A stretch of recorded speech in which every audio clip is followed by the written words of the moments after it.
gender equality, as well as the children's rights charter. In this regard, we suggest that additional to those initiatives, following important and practical actions should be considered. Increase advocacy for better enforcement of laws and policies, so that women and children's rights are known and realized. Services that are designed and intended to support survivors of violence against women and children must be rolled out to all citizens of the country, and in particular for settlement and girls. Launch an aggressive community-based centered campaign for change in social norms and behavior through, among others, sensitization meetings, peer education, volunteers, community theatre, educational entertainment on television screens and radio, and other mass communication that are commonly used and accessible to citizens. Engagement of all structures of society, and in particular the institution of traditional leaders, should be considered for partnership in addressing this matter, in particular in the rural areas. Empower the girl child through dedicated project and as part of education program that strengthens girls' capacity to protect themselves and claim their rights.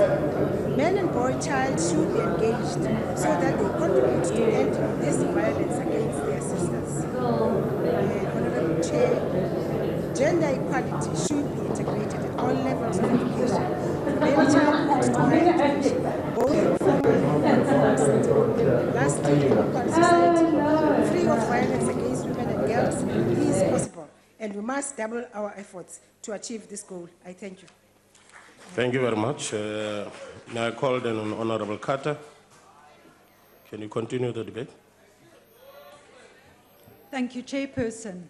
Chairperson, what constitutes violence against women and children? Over the years, we debate about physical and even mental abuse. Year in and year out, we deal with soaring statistics. Should we not advocate 365 days of activism of women and children, of abuse against women and children? Should the old and the frail not be included in our 365 days of activism against abuse? Is it merely physical and emotional abuse? Can the state commit violence against women and children, the old and the frail? Can doing nothing constitute violence against women, children, the old and the frail? Does rising unemployment, poverty and inequality constitute violence against women, children and the frail?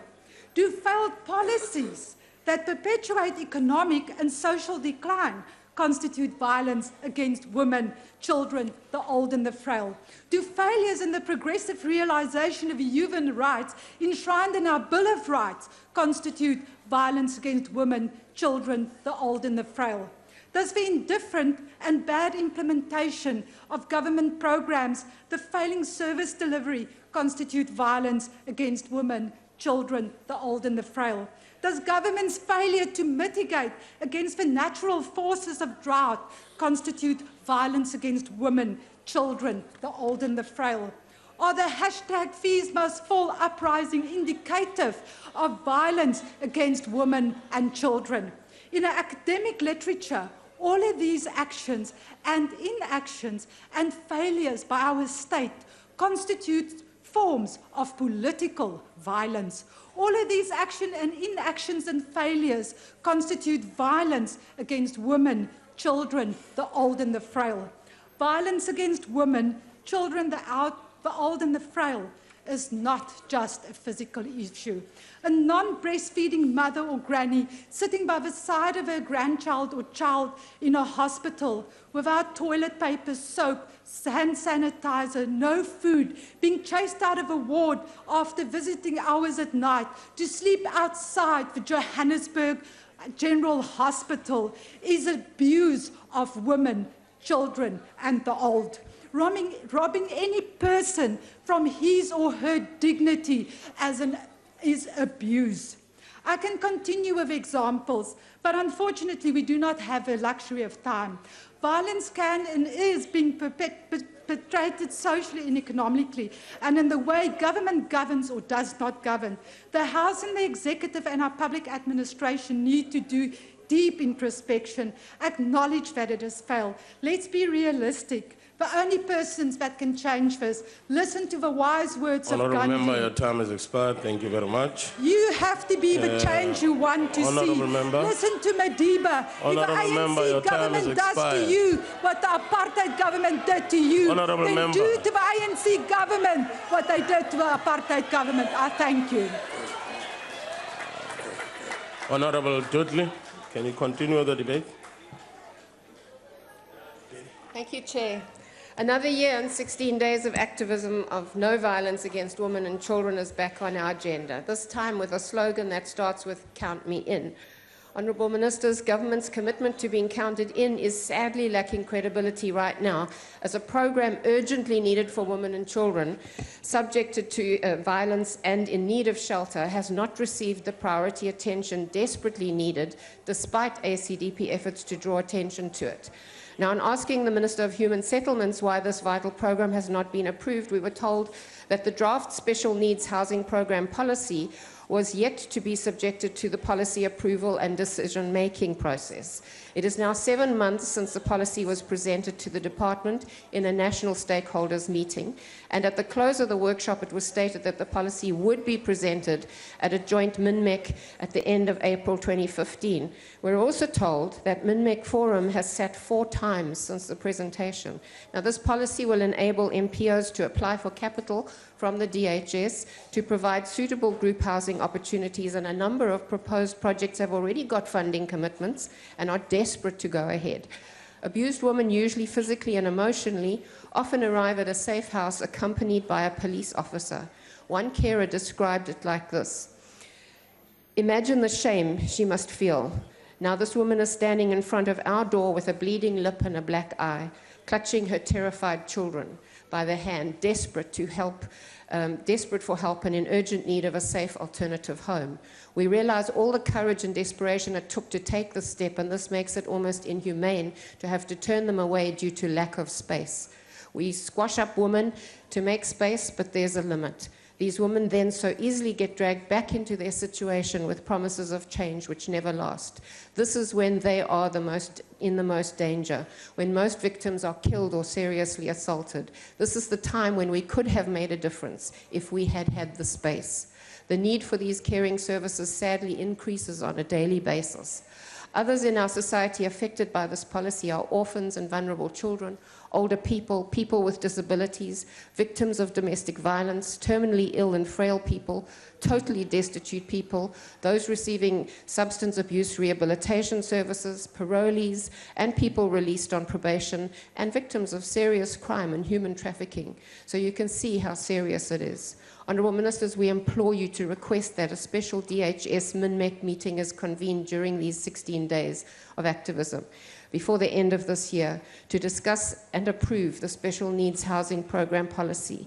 The 16 Days campaign and International Day of Persons with Disabilities on the 3rd of December would be the perfect time to announce approval of the SNHP policy. The ACDP calls on government once again to prioritise the urgent approval and implementation of the Special Needs Housing Program policy and on parliamentary portfolio committees not to rest until the policy is approved. Thank you. Thanks. Honourable Engelbrecht, can you continue the debate?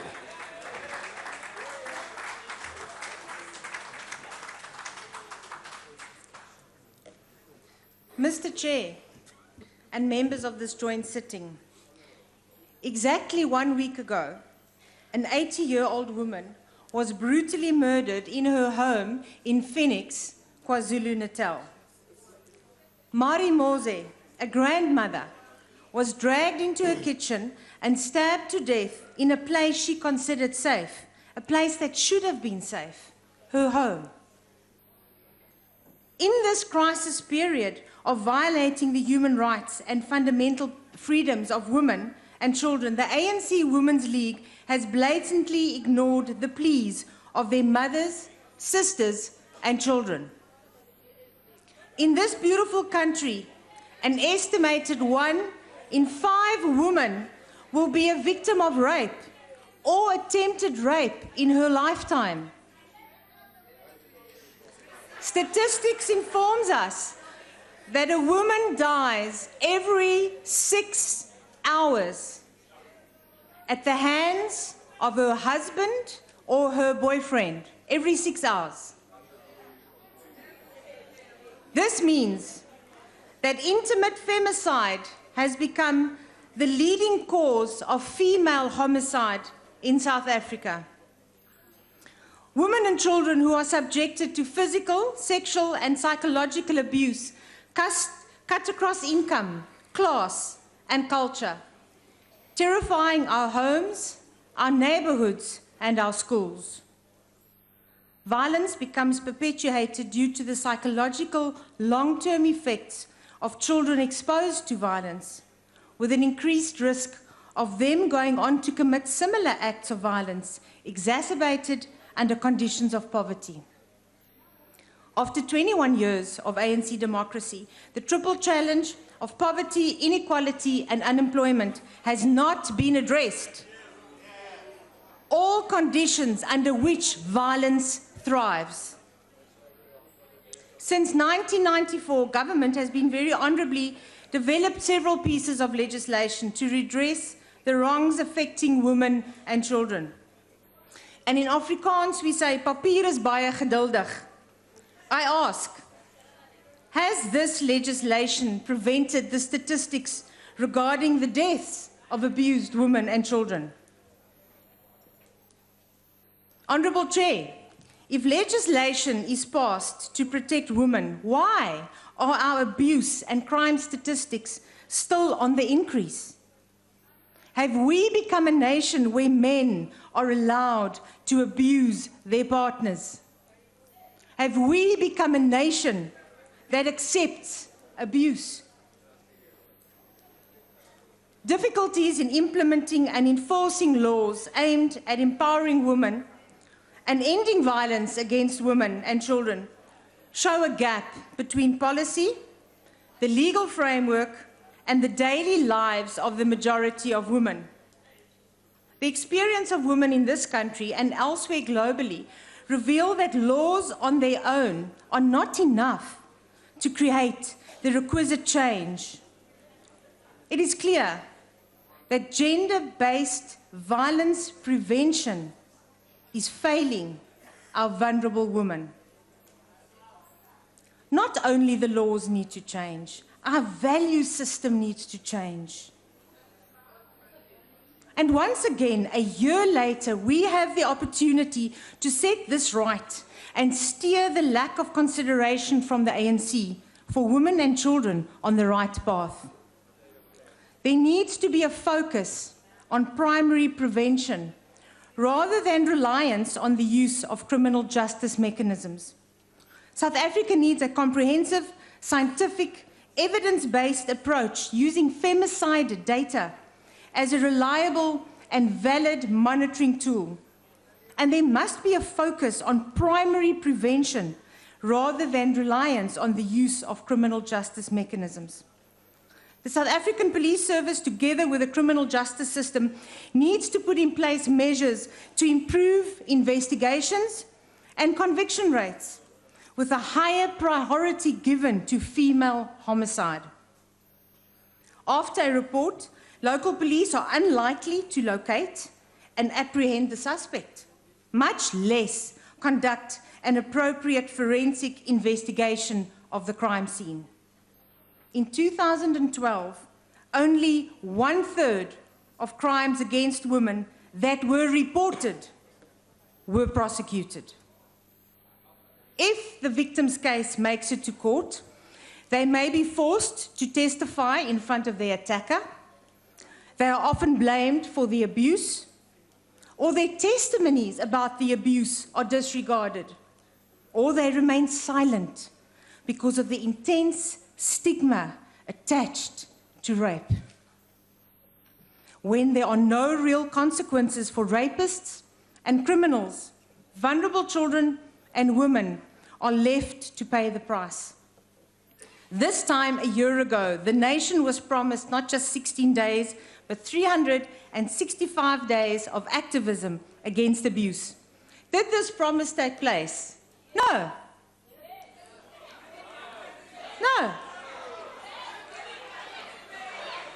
We are faced with an ANC government that typically makes promises and fails to deliver to the millions of women that are not part of the high death statistics.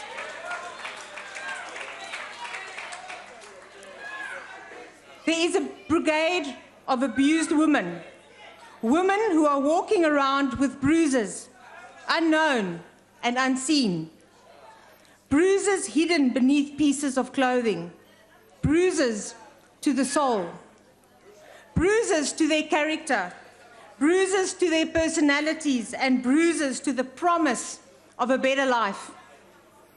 The DA believes in a free society with opportunity, and therefore believes in the capacity of the individual to change and to encourage change in others. Our generation can and must work towards stopping violence against women so that all women can live in safety, free from violence and abuse. I thank you. Honorable Mokwele, can you continue the debate?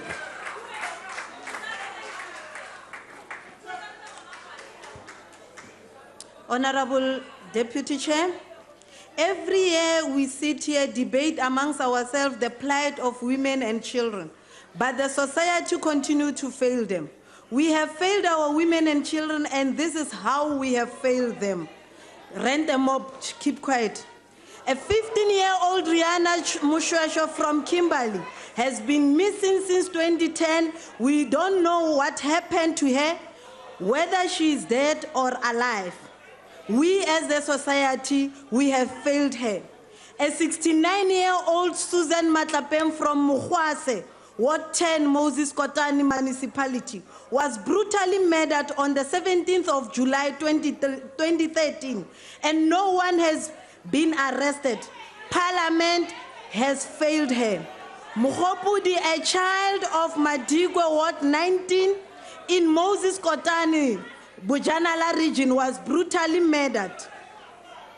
Early this year, the ANC government has failed her. 22-year-old Pumeza Nkolonzi from Nyanga East in Cape Town was shot and killed at her grandmother's house in 2012 for being a lesbian. And there is no case to speak of. The South African police have failed her. Honorable Member Mokwele, can you take your seat? On what point are you rising, Honorable Member? Will the member be willing to take a question? Honorable, no. Honorable members, order.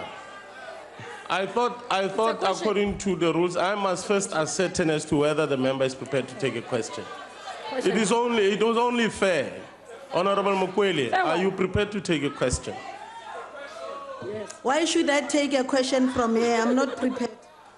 She's not prepared to take a question, Honorable Member.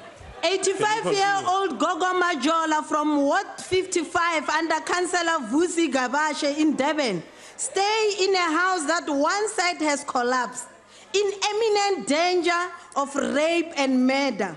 The Deputy Minister of Human Settlement sent officials to her house more than twice, imagine, from 2 months ago. But till today, Gogo Majola remain in a run-down house. The Department of Human Settlement has failed Gogo Majola. It's a fact. 26-year-old Nkolonkofe has been raped, stabbed, and was left to die by people she knows. The culprits and told the investigating officer their names, but she was told there's no evidence. That as the end of the case 21606/2014. South African Police Service have failed the community, has failed her, and we have failed her. When Ward 53, Amaudi in Inanda, ANC Councillor Zandile Gumede forcefully evicted a 70-year-old Gogo Tekan.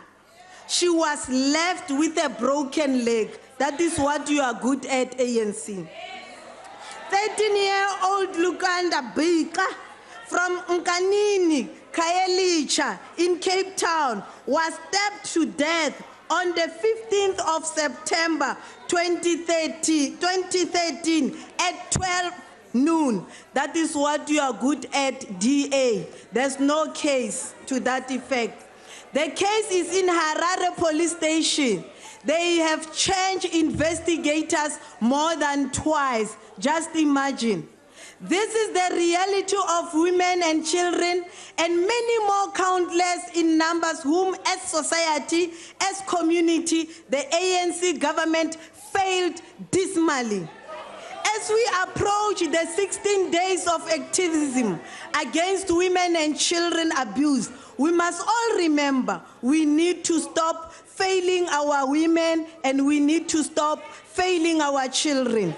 The Economic Freedom Fighters is the only movement and organization that stands for the true revelation of the people. I will appeal to the people of South Africa. Let's reject the ANC government. I thank you. Honorable Masango, can you continue the debate?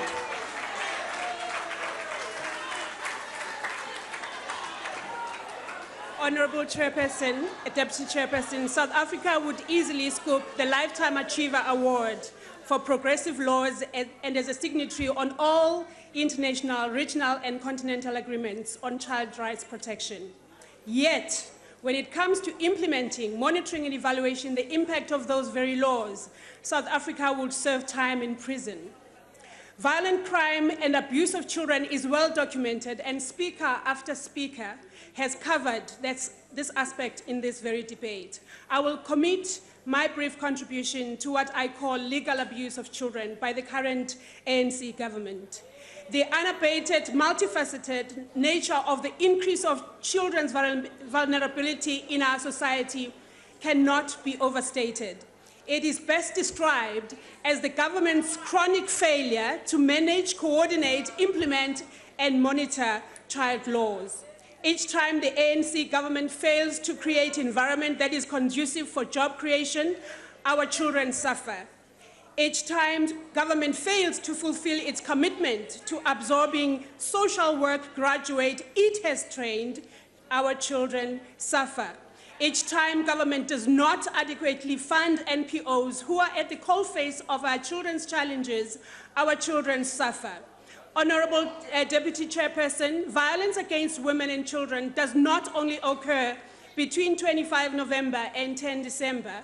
Our women and children are violated 365 days.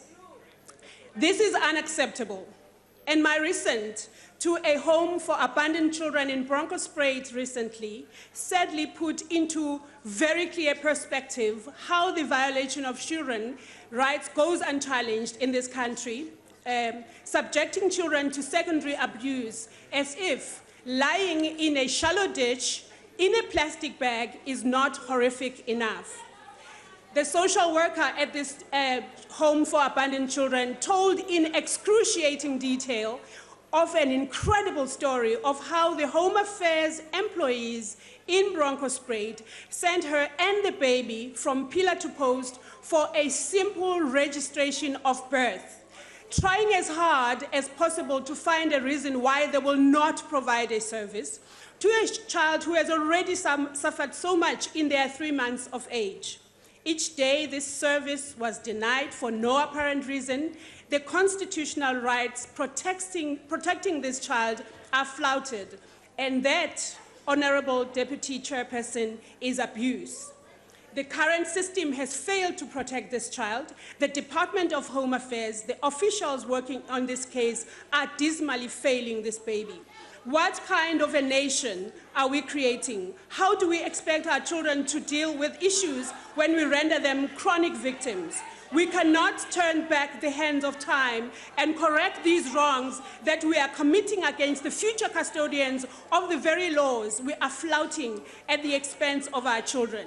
And each time this government passes a law and does not implement it, it abuses our own children. The Democratic Alliance, however, takes this very seriously. And we remain the only party in this country that is prepared to offer our children their freedom, their fairness, and their opportunity. Thank you, Chair. Thank you very much, Honorable Member. Honorable Bengu, we continue the debate. Thank you, Sihlalo. Mhlawumbe kumele sikiyeke ukufaka ipolitiki nalapho engadingeki khona. Lapha sikhuluma ngokufana nokuhlukunyezwa kwabantwana nabesifazane ngenxa yodlame olubhekiswe kubo. So ke kuyamangaza ukuthi amanye amalungu eParliament njengalawa asekhulumile abukise ngokufa kwabantu ababaluleke kangaka. Kokunye uze uzibuze ukuthi ngabe labantu banozwelo ngokuhlukunyezwa kwabantu noma kuphela nje bafuna amavoti abo. Lokhu kuyamangaza.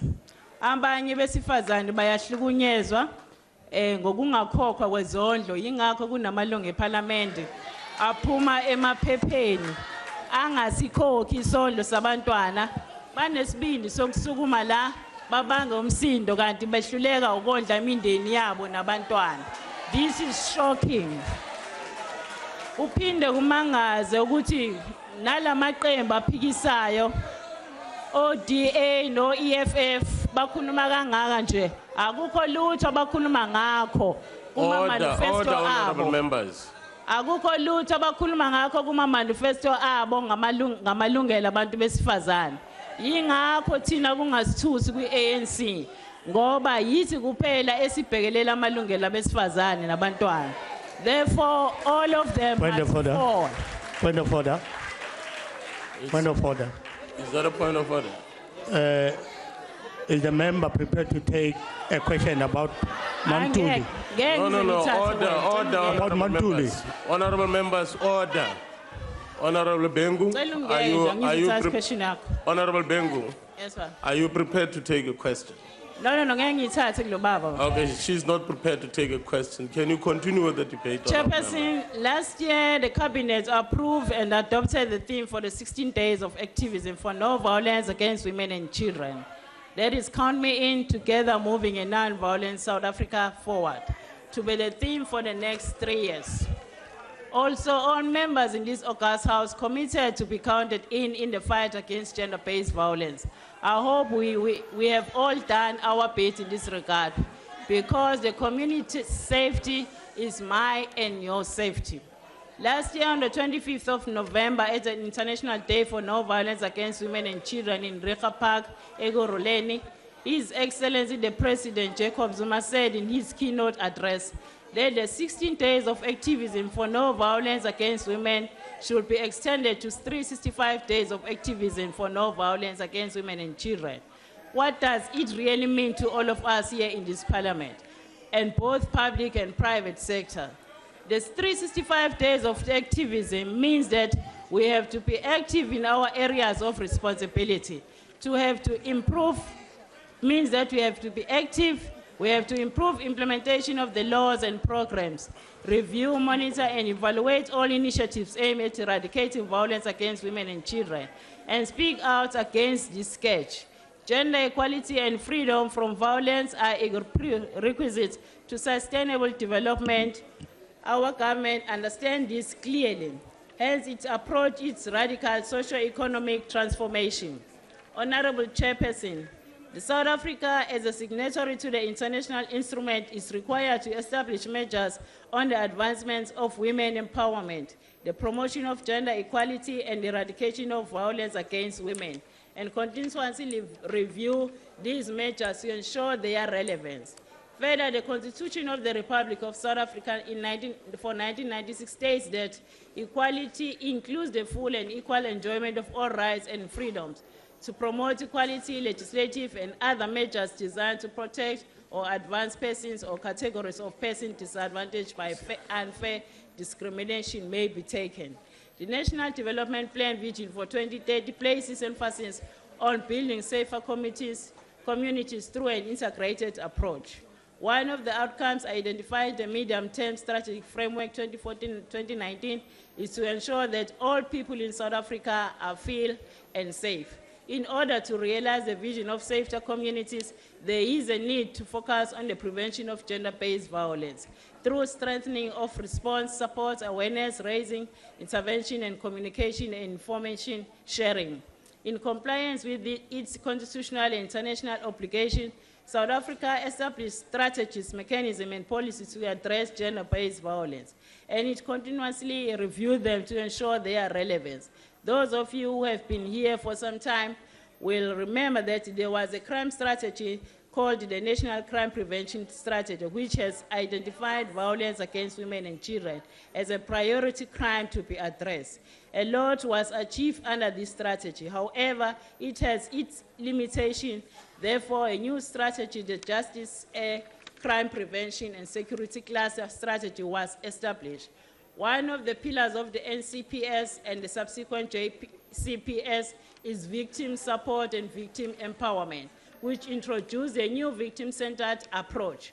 It emphasized a victim-centered criminal justice system, victim support, empowerment, and restoration justice, rather than merely focus on the criminal conviction of perpetrators. This victim-centered and restorative justice approach to justice was accompanied by the structural reform that led to the establishment of one-stop centers. Those are the Tutuzela centers, crisis centers, shelters for abused women and children, and related structures located within the country's healthcare facilities to provide the care and support services. Honorable members, some of the reviews included, for instance, the Child Protection Unit established in 1986 and expanded in 1995 to become the Family Violence, Child Protection and Sexual Offenses Unit. Also, the Specialized Sexual Offenses Court was first introduced in South Africa in 1993 as a pilot project aimed at improving the adjudication of sexual offenses at the Wynberg Regional Court in Cape Town, therefore being introduced in other parts of the country. These specialized sexual offenses courts have been reviewed and re-established to show their effectiveness. In pursuit of South Africa's commitment to strengthen the institutional mechanism for women empowerment and promotion of gender equality as articulated in Constitution and international instrument, it is important to ask ourselves this question. Are the institutional mechanisms established like Tutuzela centers, the Family Violence, Child Protection and others still effective? Or do we need to evaluate and review them to assess their impact and so to strengthen their activeness? It is said that at a time where we think that as human beings we have transcended the barbaric age of slavery, the reality is that it has taken a different form of slavery which elicits particular Honourable Member, can you revulsion. conclude your debate?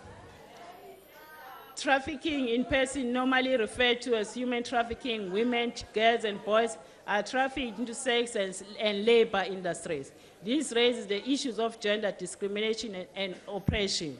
South Africa is said to be the source, transit, and destination for trafficking in person due to its development and its connect to Africa, to the world, and vice versa.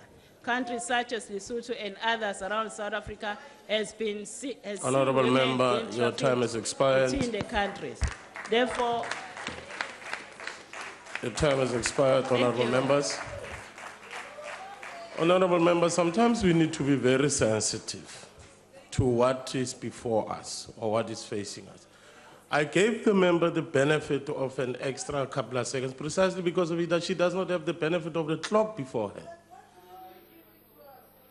You standing here as a member who is not challenged like a member, you do have the benefit of seeing the clock.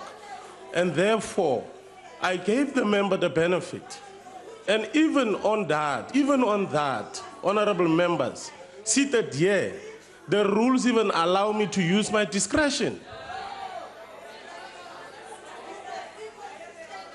Thank you very much, Honourable Pengu. Honourable Chaisa, can you continue the debate?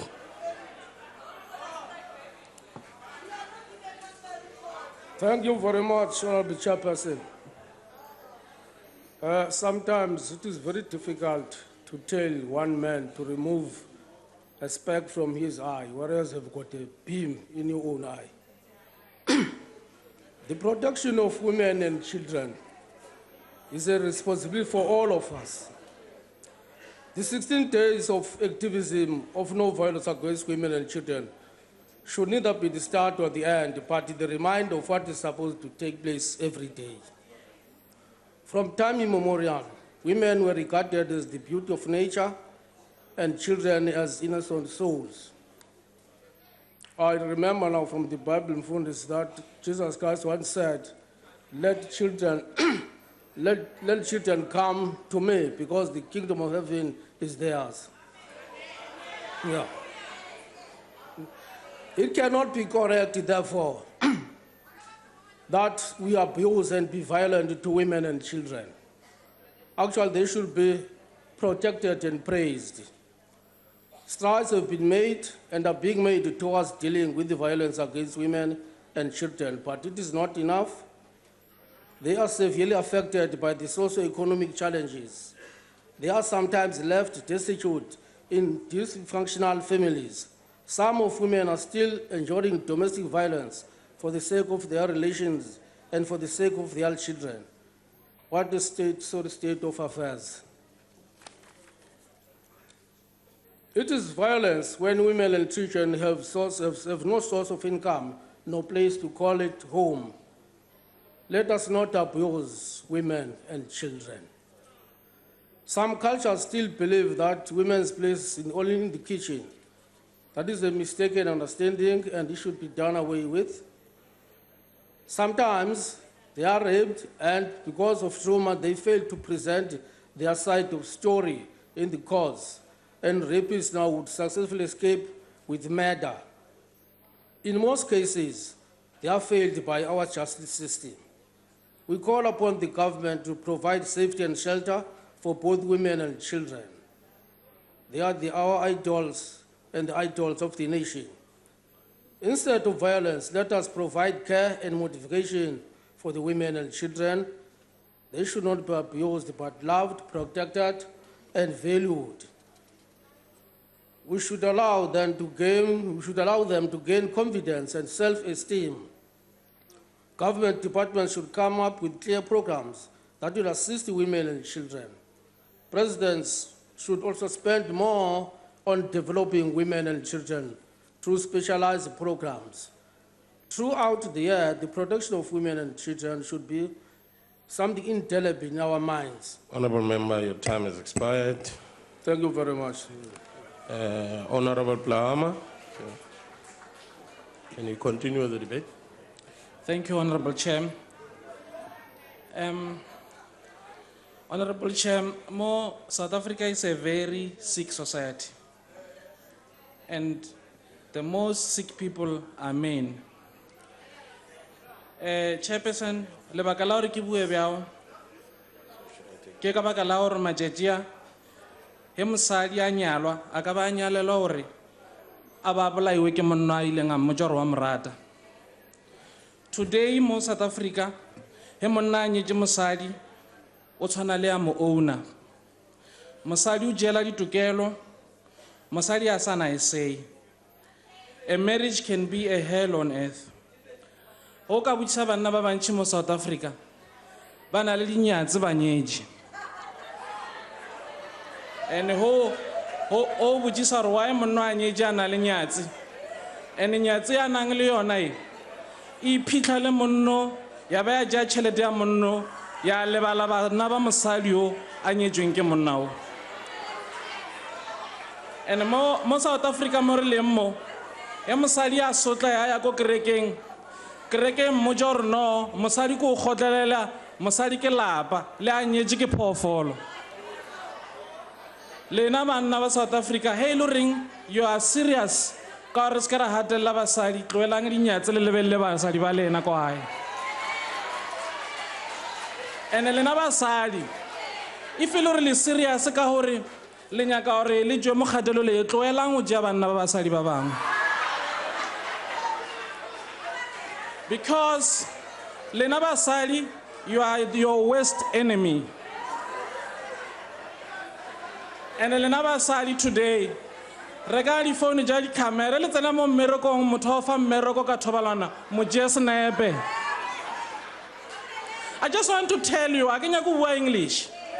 Because we are hiding behind big words. We are hiding behind a fake intelligence. I want to tell you what we are doing every day.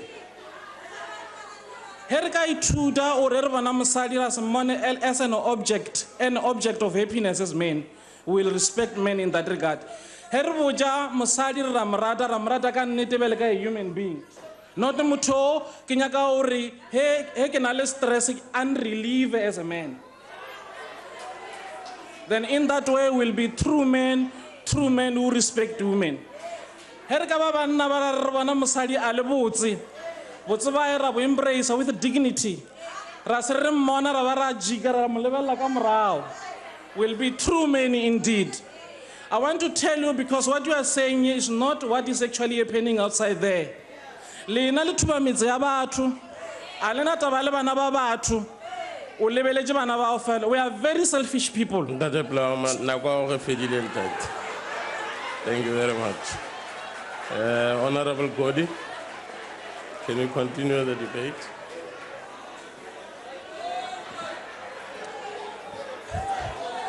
Honorable Chair, comrades and honorable members, the APC joins the House in expressing our firm support and commitment to the fight against the scourge of violence against women and children.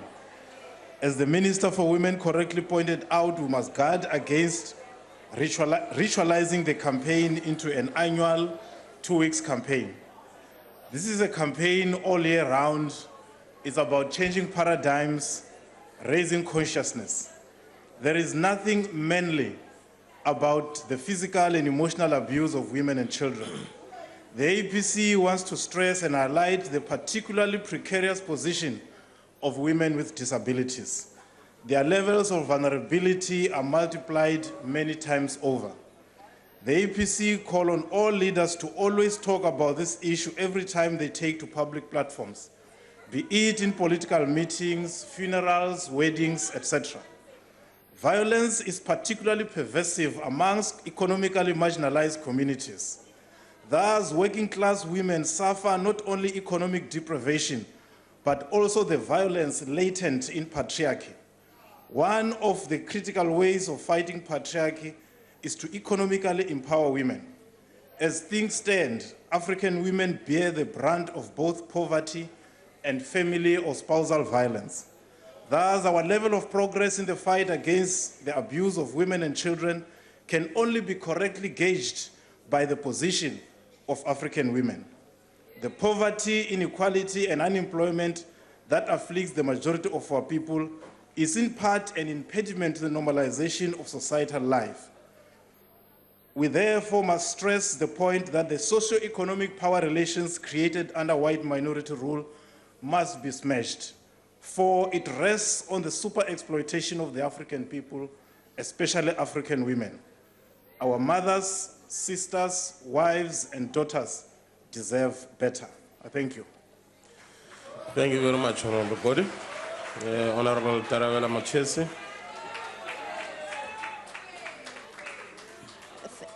Thank you, Chair. The question is, do thousands of victims of gender-based violence have the number? And if not, why not? I'm speaking of the number of the Gender-Based Violence Center. The DA welcomes the recent international award given to the Gender-Based Violence Command established by the Department of Social Development, which has been piloted over 19 months ago. Asinamona. We heard that in South Africa, a woman is raped every 36 seconds. At this launch, Minister Batabile reminded us of a societal dire situation. Nationally, she said, quote, over 71% of women are sexually abused, and a woman is raped every 26 seconds. No more 36 seconds, but 26 seconds, close quote. And at that rate, that means next year we'll be looking of a woman being raped every 20 seconds. Statistics further states that a police study in April 2012 found that 1 out of 36 rapes, not even 3%, are reported in this country. Now, let us pause for a minute. According to these statistics, during my 4-minute speech, 9 women will be raped in this country. This is shocking. All 0800 number will have a social worker call you or visit you. And furthermore, the center can also trace the GPS location of the distressed caller. This sounds like a first world solution. Because, Honorable Member, I have to say we are in Mzansi. In Mzansi, the reality is that social workers are overburdened. We have a shortage of about 42,500 social workers. Chances of being called or visited by a social worker is nil to none. Moreover, this number is too long. Can you imagine if you're a woman being raped, robbed as well of the phone that you had, and now you have to remember this 0800 number? Wouldn't it have been better to have a 112 number that is short, that umama ose kaya emakaya akwazi ukuthi makayikhumbule, a 112 number? And secondly, low number there, you can actually use it on a locked phone. Minister Dlamini also went on to state that, open quote, the command center is aimed at providing immediate psychological assistance and referral to victims affected by gender-based violence and to assist them in avoiding additional exposure to violence, close quote. This means that this service is only for victims and therefore does not address the underlying causes of gender-based violence. Honorable Chair, more should be done. Once again, the ANC has put the cart before the horse. We need to deal with socioeconomic issues that affect South African women day after day. With unemployment, South African men and women are sitting at home, idling, frustrated, and unemployed. There is a saying that goes like this, open quote, an idle mind is a devil's workshop, close quote. There's a clinical evidence that suggests that joblessness, poverty, and HIV are the main reasons gender-based violence statistics remain stubbornly high. Therefore, the root cause of the problem lies at societal and cultural level.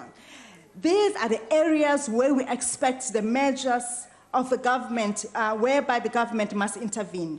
What happens to the millions of women who do not report abuse or die at the hands of their abusers?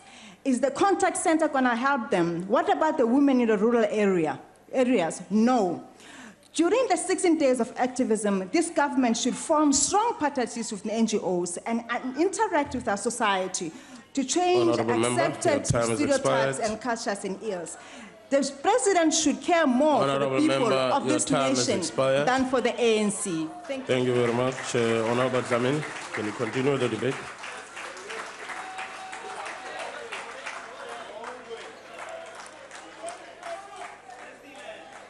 Thank you very much, Honorable Chair. My greetings to the Chair, ministers in our midst, Honorable Deputy President.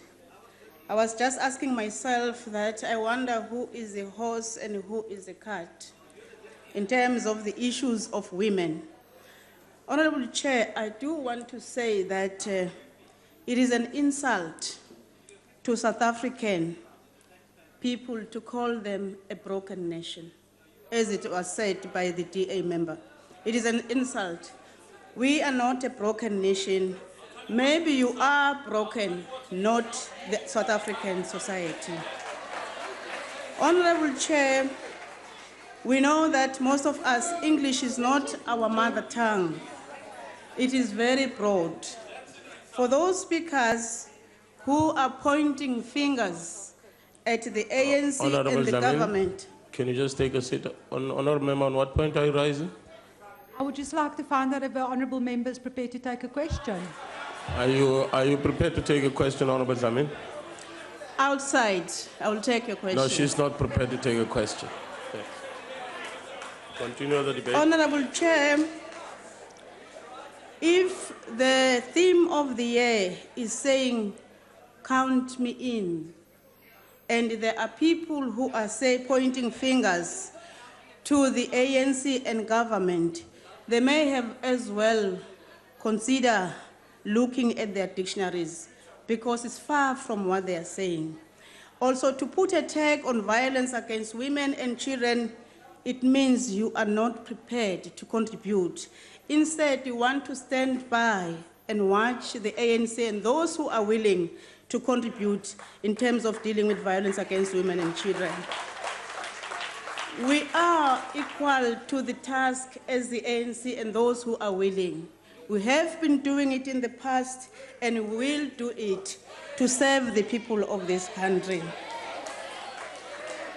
Honorable Chair, we are debating 16 days of activism of no violence against women and children with heavy hearts as women of South Africa and the world, when we remember women and children who are killed and abused on a daily basis. As we speak now, many women and children are abused, some to an extent of death. We sit here wondering and asking ourselves who is next to be killed, and only to be told, no, it was not murder, but culpable homicide. How painful it is to us as women. In many instances, these violence are done by people known to the victims of or related to them in one way or another, mostly for women in the name of love. This makes us to wonder, what is the meaning of love? This makes us to wonder, if love is abused, then we don't want that love as women. If to some women and children it means physical abuse, such as domestic violence, to some it means terrible crimes, such as murder, robbery, rape, assault, human trafficking, to mention the few. To some it means emotional abuse and trauma caused by many factors, either at home, at school, at work, in our streets, and leaves us with no space to hide because it's just everywhere. The perpetrators will always say, I am doing this because I love you. The case in hand, she was hiding in a most uncomfortable place called toilet. When the women of the world enjoying the Valentine's Day, treated like queens and given special present that suits the occasion by their loved one. In a toilet, Riva Steenkamp was given the unforgettable present of 4 bullets that took her life that will never be replaced. The brutal murder of Riva, to some it meant culpable homicide. To the women of the world, it means the worst crime against humanity, and is written with indelible ink in our hearts and minds, and will always be remembered. This case represents many untold cases of violence against women and children that goes unnoticed because of their standing in their communities. As we are saying, no, speak out. Women and children don't want to be loved that way. Honorable Chair, violence against women and children is in a worst-case scenario. It takes place in a form of human trafficking, and this is a global problem, not only South Africa. The trafficking of human, particularly on women and children, cause untold misery, cutting their lives short and leaving countless people in pain and fear. It can lead to long-term physical, mental, sexual, and reproductive health problems for survivors of such crime. The fundamental unequal treatment of women and men and poverty contributes to trafficking and sexual exploitation perpetrated against women and children. It is reported that depression is one of the most common consequences emanating from exploitation by trafficking syndicates. It is also reported that women subjected to trafficking are most likely to abuse alcohol and drugs, and reported sexual dysfunction, suicide attempts, post-traumatic disorder, and central nervous system disorder. Sometimes victims suffer social stigma and rejection by members of their families and communities, and threat on the lives of their families. Honorable Chair and the House, consequences of trafficking of children, in the most severe cases, it can result in early death. Many children grow up in disadvantaged environment which expose them in violence and vulnerability from a very early age. Their safe is not only compromised at home, but also in schools, care facilities such as well as sometimes justice systems and streets of their communities. The questions that we ask ourselves on a daily basis is it a sin to be a woman? Or is it a sin to be a child or to be poor? No, please protect us, referring to the abusers. Kuba ke nama questions ati, kanzi buntu sebashona kuphi? Libandla ke, I'm very much happy, Honorable Chair, that I see a number of bomage abuye emabandleni amaningi. Siyabonga kakhulu bomage. Isicelo ke from us as the African National Congress, be part of this. It is a national problem. Imthandazo yangalosine, maybe have chain prayers where we pray for women and children.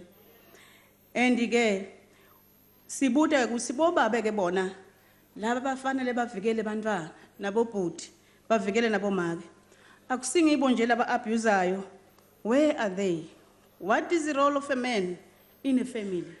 Are they not supposed to protect, or they are the ones who are abusing? I know there are a number of men who are very much good to their wives and children, which we really appreciate as the African National Congress. I-government yethu ke kunyentile kwentile ukuzama kulungisa lesimo lezikhona. As you know that it is not only government that can deal with this situation, because most of the cases are happening behind doors. I don't think we are expecting the government to be in somebody's bedroom each and every day. We are calling upon everyone to be part of this campaign. But government alone, efforts alone, is not enough. It takes all of us to build the future of our choice. We are saying, speak out, not only speak, but act against violence on women and children. 365 days, 24/7. You can make a difference. Speak out. Women and children abuse in the form of human trafficking is a modern form of slavery. It's nothing else but is that. And it is motivated by money. People now are valuing money more than life itself. We are therefore saying, speak out for the voiceless. Count us in. Thank you very much, Chair. Thank you very much, Honorable Member. Honorable Mbele, can you continue the debate? Ngiyabonga Sihlalo.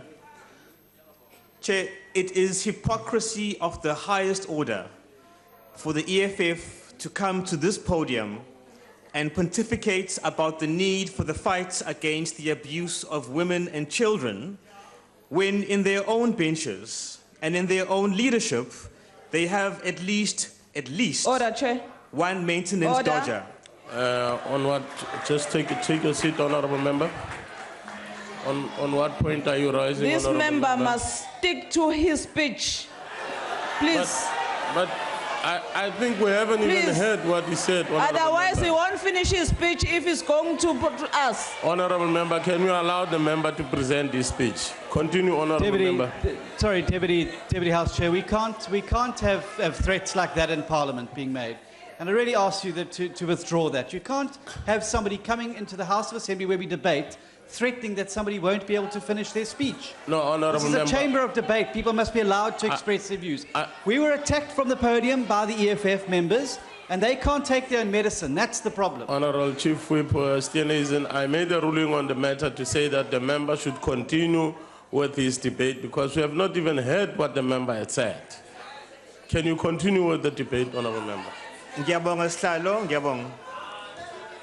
At least at least one, likely two maintenance dodgers whose refusals to take responsibility is part of a larger problem of neglect and cowardice. Honourable Member, can you just take your seat? On what point are you rising, Honourable Member? Honourable Member, order. We don't have those things. Order. Just hold. Order, Honourable Members. I want to listen to the order. Yeah. That member, we don't have those things here. No, that's not a point of order, No, it Honourable is. Member. You must stop talking those things. Honourable Member, can you continue the debate? Thank you, Chair. Angifuna ukuzwa wena vele. A larger problem of neglect and cowardice that undermines the women and children across this country who deserve supports. To paraphrase a saying, if you can't take the heat, stop making buns in the oven. Order, Chair. Just take your seat, Honourable Member. Honourable Member, just take a seat. Honourable Member, order. On what point are you right? Honourable Members, order, Honourable Members. Honourable Members, order. On what point are you rising, Honourable Member? Can the Honourable Member speak English like a black man, please? Is there no interpretation? Is there no interpretation? Yeah. Is it? Sorry, point of order. Sorry. There have been previous rulings in this House Chair, about racial epithets and racial stereotyping. Would the Honourable Member perhaps like to explain to this House how a black man speaks English? That's racist and he must be asked to withdraw it. No, Honourable Members, that's not a point of order. I don't recognize that. No. I wanted to establish as to whether does the member have access to interpretation, or does he have a problem of hearing English and understanding, so that he can then look for interpretation. If that is not the case, then I don't take that as a point of order. And Honourable Member, can you continue with the debate? Sorry, House Chair, you are mistaken now, and you're taking Parliament down a very bad road. This book is full of previous rulings where racial epithets and racial stereotyping have been ruled out of order. If you're going to allow a statement to say how a black man should speak English to be used in this House... Did he say black man? He said, how does a black man speak English? Oh, okay. No, I didn't hear the part of a black man. Chair? No. Chair? Honourable Member, can I just establish something first? Honourable Member, did you make reference to a black man speaking English? Honourable Member, I'm asking the Honourable Member who rose on that point. I did not. Okay. He's denying. Honourable Members, no. Honourable Members, I know perhaps, I don't want to speak for you, Honourable Stenison, but I know can I anticipate what you're going to say so that I rule on that matter? Honourable Members, the fact that there are witnesses to a racial statement that was made, which is denied by the person who's alleged to have made it. Can you allow me, Honourable Members? I know this is our last joint sitting. It will be impossible to say that in the next joint sitting I'll then make a ruling and so forth. I will afford myself an opportunity to get to that because it is then on record, and then inform the Speaker, and therefore a ruling to then be made on that. Thank you very much. Honourable Member, can you continue with the debate? Chair, as supposed loyalists of Steve Biko, I hope the EFF will understand when I say I speak how I like. Order, Chair. I speak how I like. Honourable Member, can you take the seat? On what point? Honourable Member, order. I'll begin to have a problem if this member does not understand the topic that he must debate here. The topic is not about EFF. The topic is about women here. If you don't know what to say, just get out of the podium. Honourable Member, that was not a point of order, and I don't recognize that. Honourable Member, can you continue with the debate? The debate. If I wasn't interrupted every 10 seconds, I might actually get going. But coming to the Honorable Sihloai, Chair, I must confess that it made me very nervous to hear the MEC speak in this debate because I fear that she may have a very unique and different understanding of the issues. This is, after all, the MEC who's been accused of nepotism when it was reported that she instructed officials to include her sister on a list of needy youths sponsored by her department to study at Rhodes University. So when she speaks about the empowerment of women and the implementation of a family-based model by her departments, one has to wonder exactly what she means. Perhaps she took the Eurythmics and Aretha Franklin a bit too literally when they sang that sisters are doing it for themselves. The Honorable Sihloai is also alleged to have insisted on being part of panels adjudicating on tenders.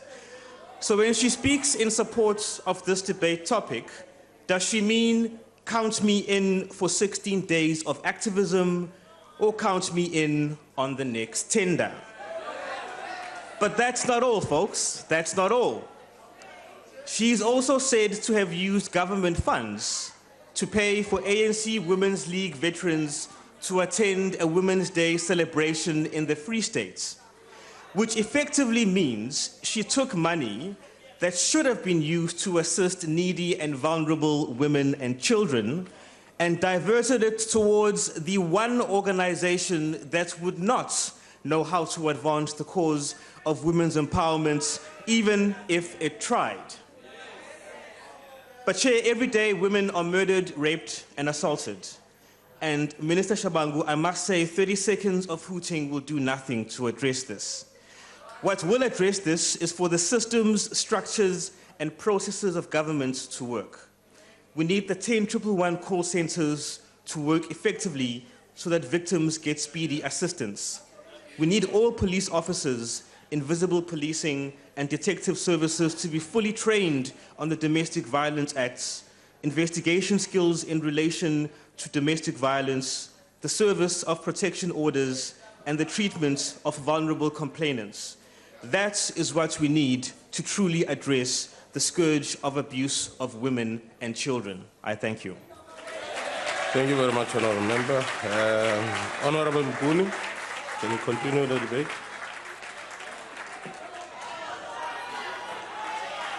Thank you very much,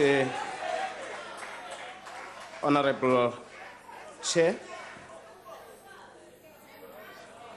It's just a pity that the member who has just come from the podium, Honourable Mbele, chose to play the person and not the ball. In order to be a smart player, Honourable Mbele would have needed to move a substantive motion against the Honourable Sihloai, who came on her capacity as NCOP member here. She came here not as a guest, she came as a member, as part of the delegation of the NCOP. This is a joint sitting. But let's leave the bankruptcy of the Honourable Mbele and concentrate on what we had scheduled ourselves to share. Honourable House Chair, Honourable Deputy President, Ministers, Deputies, MECs, Honourable members of the NA, the NCOP, ladies and gentlemen, guests in the gallery, comrades and friends. It is our privilege and honor to stand here representing the People's Movement, the ANC, in this all-important debate in this August joint sitting of the NA and NCOP. We meet here in the form of a joint House debate to once again, as we end this year, mark yet a 16-day symbolic campaign to end the violence against women and children in our society. We do this alongside the rest of the ANC-led legislatures and municipalities across the country in order to decry and raise consciousness in society about the continued existence of an abominable, barbaric, backward and ultimately reactionary practice of violence perpetrated against the country's precious yet vulnerable women and children. We are mindful and welcome the reverberation of this Count Me In, No Violence Against Women and Children, 16 Days of Activism campaign, amongst the women, gender-based groups, the progressive men's platforms, the religious formations, and a wide range of social forces across the spectrum who stand united in condemnation. Indeed, our voices and actions shall not be in vain. Honorable Chair, to this day we continue to witness in our communities, in private and in public spaces, practically and through media reports, the manifestation of various forms of violence against women and children. These range from verbal abuse, sexual harassment, physical abuse, through conduct forms like assault, stabbing, shooting, kidnapping, and various other criminal forms of manifestation of gender-based violence. Even this noon, we had a reported case of a one commander, he was cited as such, who has been sentenced in the Eastern Cape High Court for rape, the 43-year-old commander who raped an 82-year-old grandmother. This is appalling, and we are ashamed, and we call on this campaign to continue to raise the voice against such malpractices. We may wish at this instance to pause and refer to how the ANC conceives of this as we extract some provisions from the strategy and tactics documents. I quote, "The battle against crime cannot be separated from the war on want. Specific mindset and historical conditions drive elements of the crime problem.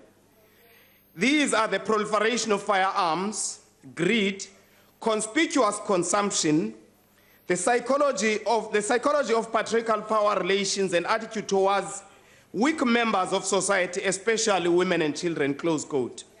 Honorable House Chair, as the ANC, we firmly assert, as corroborated by various social science research findings, that there exists a causal relationship between poverty, hunger on the one hand, and want leading to chauvinism and violence on the other hand.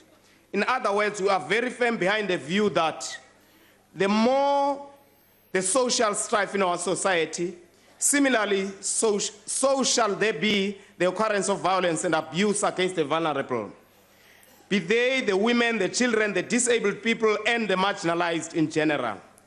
The poverty, hunger, unemployment, inequality mix breeds a conducive environment for crime and abuse to flourish. Yes, indeed, Honorable Chair, while for us as the ANC, all manifestations of gender-based violence, crime, and chauvinism deserve strong state or police intervention and justice systems, the liberals would, however, need to concede that it cannot end there. It cannot just be institutions of state, the police, the courts, the prosecutors, and therefore all violence against women and children would be ridden off in society. That would be false. Liberals, quite a number of them, stood on this platform and made some empty noise this afternoon. Liberals must think at least more deeper, or else risk being too superficial in pursuit of the ramifications of the superstructure while leaving the base untouched, that they become extinct like the dinosaurs, the liberals that is. We in the liberation movement, the ANC, conceive of gender in society as a social relations phenomenon that cannot be divorced from a scientific historical reflection of our society, as emerging from the colonialism of a special type, by which in 1652 the colonizers shared the same boundaries since 1652 with the colonized. And we ask, whose forefathers were those? Whose forefathers were those colonialists? In other words, far from condoning or indemnifying the women, instead, apartheid colonialism subjected African women to triple oppression. From this analysis is to be located our contextualization of the relationship between race, class, and gender. The liberal feminists must heed our call that in concrete South African terms or conditions, gender is underlain by the twin evils of race and class. We may now generously refer you to the writings by none other than Ray Alexander and Jack Simons, you should be able to relate with those cadres. Being so clear of this, therefore, the ANC will continue to intensify its national democratic revolution, whose main thrust has at all times been captured as quote, the liberation of the black people in general and the Africans in particular, close quote. This is the program which the ANC has resolved at this Mangaung conference that it must enter a more radical economic transformation phase. Of course, it could not be otherwise, for as nature changes through evolution, society therefore changes through revolution.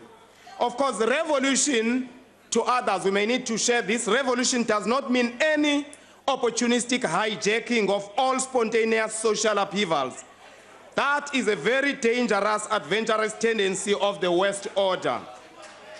Through this radical NDR, the ANC is clear that we are driving South Africa towards a national democratic society free of all social ills.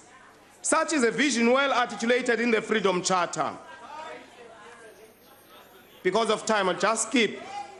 But we are proud as the ANC to indicate that since the 1994 breakthrough, we have pioneered the gender content of our struggle and translated into various government interventions like the establishment of institutions for gender equality like the CGE, the mainstreaming gender in budgets, in policies and pieces of legislation. The charity begins at home. And that's why the ANC championed the equity through the 50-50 mechanism.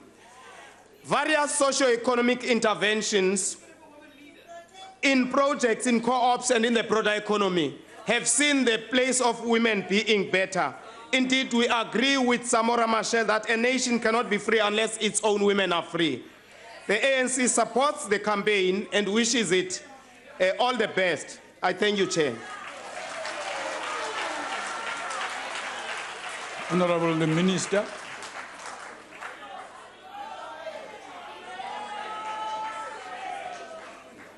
Thank you, Deputy Speaker. I just want to take this moment to thank the various women who are with us, the religious women who are with us today, and thank you, Bomama, nabafundisi, ukuba ekseni namhlanje sidibane kulo mkhankaso enivumile ukuba sibambisane ukulwa lobhubhane oluqeda izwe lethu. Ndiyabulela kakhulu. And also take this opportunity to say our campaign, it's not about 16 days. Umkhankaso wonyaka wonke. And I want to say to honorable members, we will be here all the years, all the time we'll come to this podium, because this is about the scourge which is eating the moral fiber of our society. We don't have to come here and say we're not going to be here. We'll be here. This is like apartheid. When we fought apartheid, we never said on June 16, when we're fighting there to say it's June 16 every day, we're not going to do it. We will do it until we remove this scourge. That's the commitment we are making.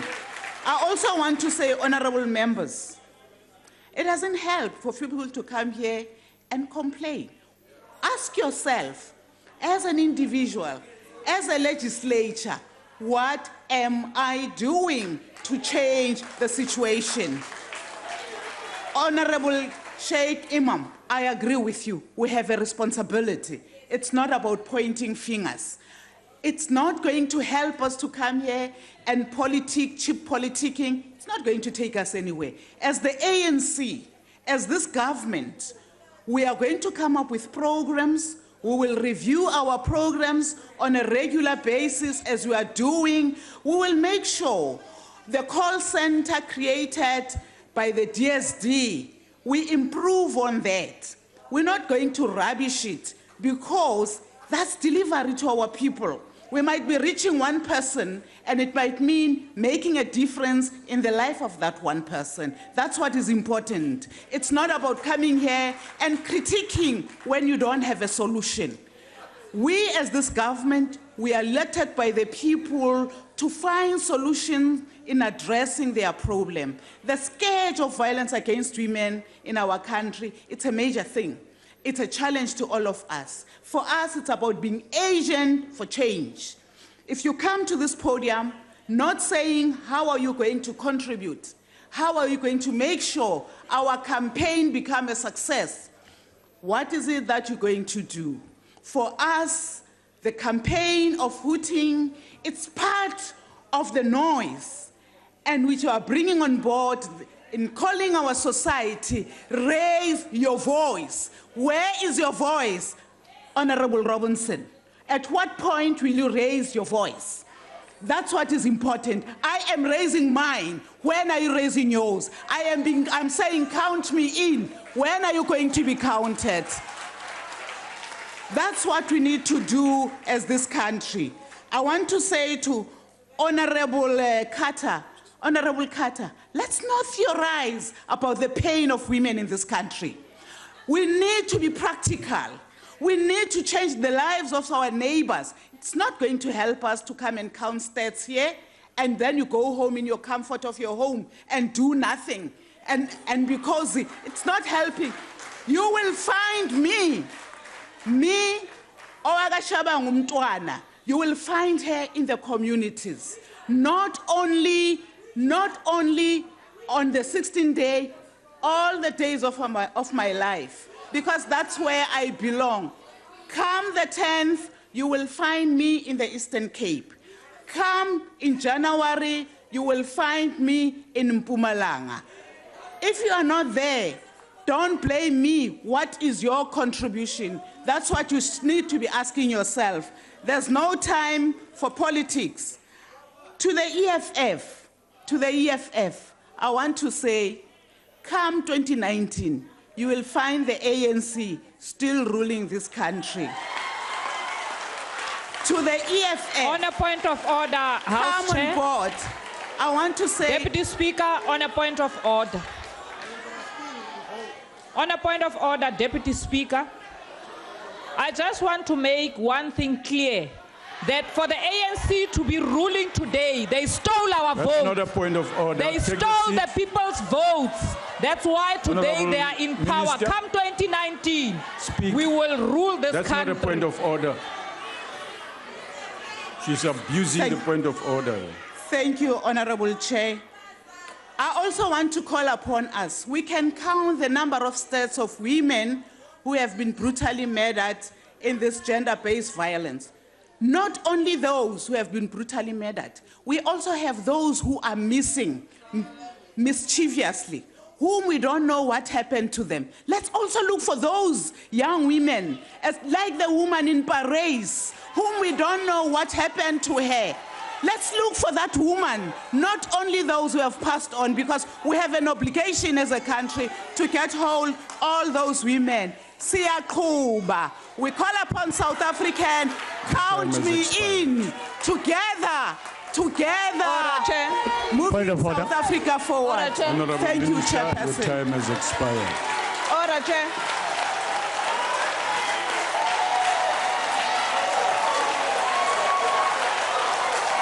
Honorable members, order. Point of order, Chair. Order, honorable members. Honorable Deputy Speaker. That concludes the debate. Honorable Deputy Speaker. Honorable Deputy Speaker. Can you please tell the members from the public gallery not to participate in the proceedings? They are clapping. Yes. It's not right. Honorable members, that's the usual request we make to our visitors. You have read. Honorable members, that concludes the business of the joint sitting. The joint sitting will now rise. Don't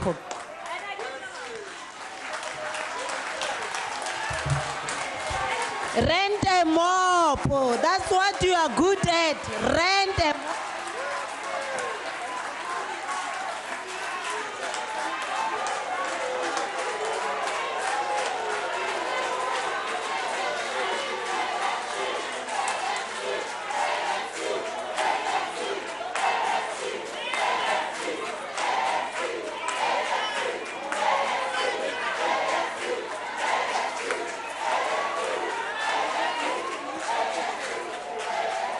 Chair. It's okay.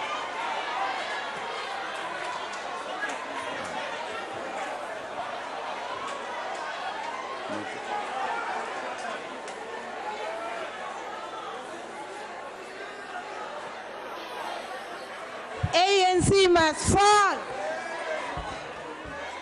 ANC Surupi Halala. Mandul is also a woman.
There will now be an opportunity for silent prayer or meditation.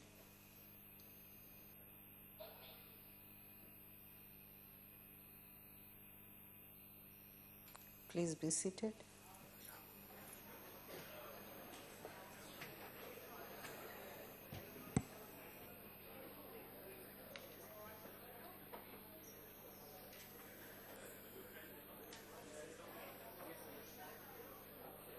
The first item on the order paper is questions addressed to the Deputy President.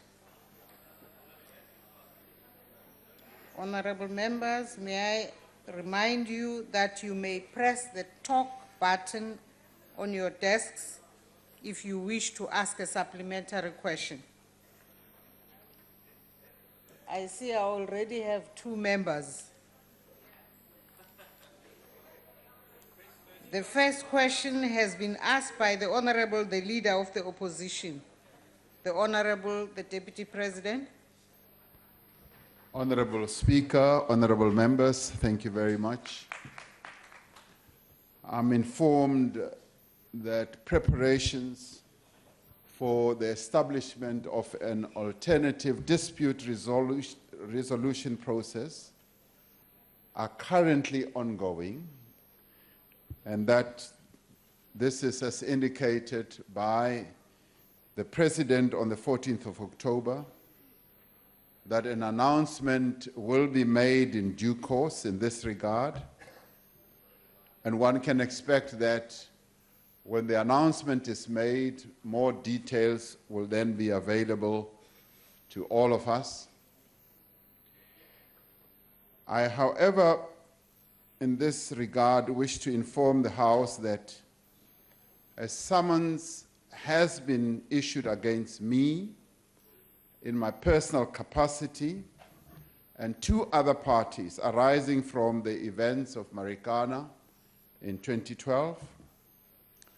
And as a consequence of that, and on the basis of legal advice that I have sought and obtained, I have informed the Secretary of Cabinet that it will not be appropriate for me to get involved in the processes that I have referred to, that the President is busy with to find an alternative dispute resolving mechanism.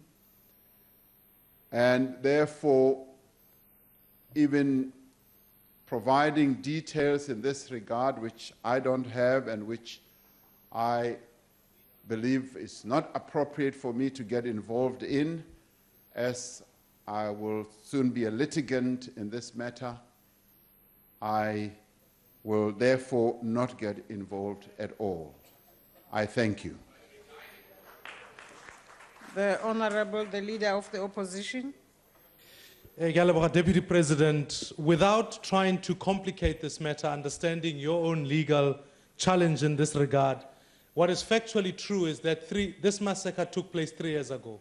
A number of months back, I went to go visit a widow of one of the security guards. She's at home, she's a breadwinner, she's got nothing left with her. So I'm wanting to ask the question, will the South African government, in fact, be able to set up a compensation fund so that we can ultimately compensate for the victims who died in this tragedy? Or should they wait for a number of years going forward? So my question is, as leader of government business, will you commit to the people of South Africa, to the families of those victims, that a fund will be set up, at least in the next financial year, so that we can compensate for those who lost their lives at this tragic moment in Marikana? Thank you so much. The Honorable, the Deputy President. As I indicated, and I think this matter was clearly articulated by the President when he made his statement, this matter is being handled, and as I indicated, an alternative dispute resolution process is currently being looked at, and I'd like to believe that when all processes have been concluded, the President himself will be ready, willing, and prepared to make a statement that will resolve this matter or take it forward. Thank you very much. Honorable Sheikh Imam. Speaker, can I ask for a point of order, please? No, Honorable. No. Honorable Leader of the Opposition. You Speaker, asked a supplementary question, it has been answered. It has not. It has been answered, The question is, if the Deputy President is not going to entertain Honorable the question... Maimane, please take your seat. No, Speaker. Can I ask you to at least hear me on this matter? Please, Honorable I beg your Maimane. indulgence on this matter. No, Honorable Maimane. The Deputy President is not wanting to answer the question. Therefore, can it be moved to the President? If he's not Honorable going to answer Maimane. it, he says he's not going to answer it. Honorable Maimane, we have said this in the past from this chair. When an answer is provided, he says he's not going to answer it. When he has answered by saying what he said. No, he has answered you. So but you don't like the answer. You are not satisfied. Not the answer. And therefore, that's a different matter. He says it's not Honorable the answer. Maimane, please take your seat. No, Speaker, you are not hearing me. Please, I'm hearing you very well. The Deputy President says he's not going to answer. Please take your seat. So I'm asking if it can be moved to the President. Because the Deputy President says he's not going to answer the question. Honorable Maimane, please take your seat. Speaker, that can't be the case. I'm asking you, please take your seat. Certainly, if the Deputy President is saying he's not going to answer the question, it must be moved on. Do what you want to do. Move it on, do whatever, but take your Honorable Maimane. I'm not here to argue with you. Just take your seat. You can follow this up, you can take it up, you can do whatever. But there's no answer right to the now, question. no, Honorable. No. There is no answer to the question. It's no point. No, Honorable Maimane. No, take but this your is seat. unfair, Speaker. This is absolutely Please not right. take your seat. Can I request that it be moved to the President? You can request me afterwards. You can't do this. We just you can't can't on do a point what of you are order. doing. You can't do what you are doing. No, but you can take this order, matter up afterwards. Honorable Speaker, point of order. What's the point of order, Honorable Makwetla? The point of order, Madam Speaker, if I may respectfully address you. Yes, that half the time proceedings in the House collapse simply because the rules are not observed. As honorable members, we know that when you are being addressed by the presiding officer, you sit down and allow the presiding officer to address you. But we had the leader of the opposition standing and going toe-to-toe with the presiding officer. We can't run business like that. That point of order is sustained. Honorable Makwetla, you are correct. Madam Speaker. Honorable Steenhuisen, please don't rise when I'm just finishing what I was saying. I had not finished. I'm saying that point of order is actually sustained because it is incorrect for this kind of thing to happen in the House. Of all people with the leader of the opposition. It's not about your question not being moved or whatever it is you are raising. But we can't have this kind of engagement. I appreciate that. And I request Honorable Steenhuisen for us to pass on. Madam Speaker, if I may address you in terms of Rule 110, in light of Section 92 of the Constitution.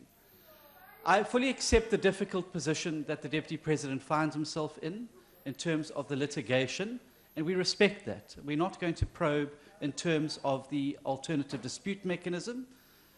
What the Honourable Maimane directed his question to was the issue of whether the government, which the Deputy President is representative of, is willing to examine a compensation fund for the widows and those who suffered at Marikana. That's not going to compromise, with respect, it's not going to compromise any of the legal proceedings. Honourable Steenhuisen. Please allow me to finish, Madam Speaker. Please allow me to finish. I will Please finish. do finish. It's important, Madam Speaker, that you protect our ability to hold the executive to account. What seems to be happening today is a protection of the Deputy President. We're not probing him on the legalities that he finds himself in. We're probing him on whether the government is willing or not to look at a compensation fund for the victims. He must just say yes or no, then we'll move on. Honorable Steenhuisen. On a point of order, Honorable Speaker. Can I just finish with Honorable Steenhuisen, Honorable Chief Whip? We have said this in the past. It's not about the content of what the leader of the opposition was raising or what you yourself are now raising. The point is the Deputy President got up in response to Honorable Maimane. Honorable Maimane is not satisfied. And I have no problem with that. The issue is not whether Honorable Maimane is satisfied with the answer or not. But the issue is what he does with that. We cannot behave like he didn't get up and actually say something in response to Honorable Maimane. So I insist to the two honorable members, the issue of how he has answered is a different matter from whether he answered or not. He did answer. You are saying you are not satisfied. Fine. Fine. You are not satisfied because, as far as you are concerned, he is supposed to say yes or no. He has not said that. So you are not satisfied. So that's fine. Let's take that up afterwards. Right now, I am proceeding to recognize another honorable member who's waiting to raise a supplementary question. No, Honorable Maimane, we have already held up the proceedings over your issue. I now really request you to cooperate. Madam Speaker, I accept the ruling that you make. I obviously don't have an ability to challenge that ruling now, but we will do so. But it's patently clear that from now on, the Deputy President can come here and read out a nursery rhyme in response to a question, and that would be sufficient for the presiding officers. That's not accountability, it's not transparency, and it's shameless abuse of the process. I mean, Honorable Masuta, why are you on your feet? Speaker, on a further point of order, with respect, the follow-up question must relate to the primary question. The primary question is about an alternative dispute resolution. The follow-up question is about something completely unrelated to that. It is about a compensation fund. Those two matters have no bearing on each other. Honorable members, I now put an end to all of this back and forth argument and would now like to recognize Honorable Sheikh Imam.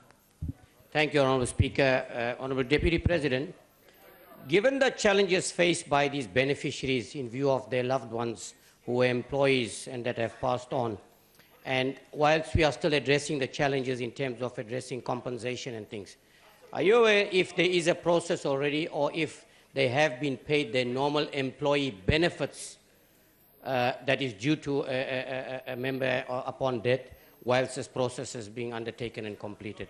So, thank you. The Honorable Deputy President. Thank you, Honorable Speaker.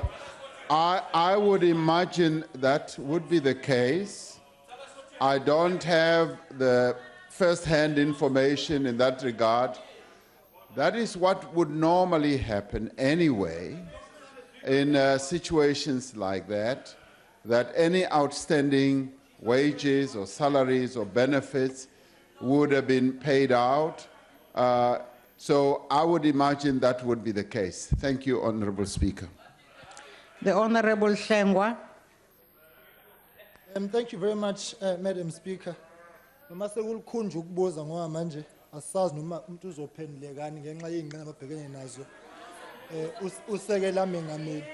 Kodwa uqonde benginakho somlomo bokuthi okukhulunywa la endlini akunamthelela kutheni uDeputy Kwenzani ngaphandle.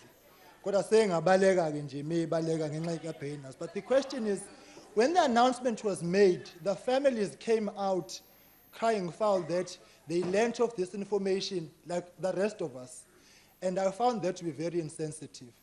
So is there a process to improve communication with the affected families and their legal representatives, such that when they receive information, it is probably in a better platform as opposed to the media being the ones that transmit the information to them? Because I think this is at one point where we must treat the families with the sensitivity that they deserve. So we must improve on communication. So depending on bophelo godweni ngikhuluma nje ngokuthi nixoxe ungakuphawula okunye niphendulane nje ukuthi inkinga zemndeni nizixoxe nemndeni.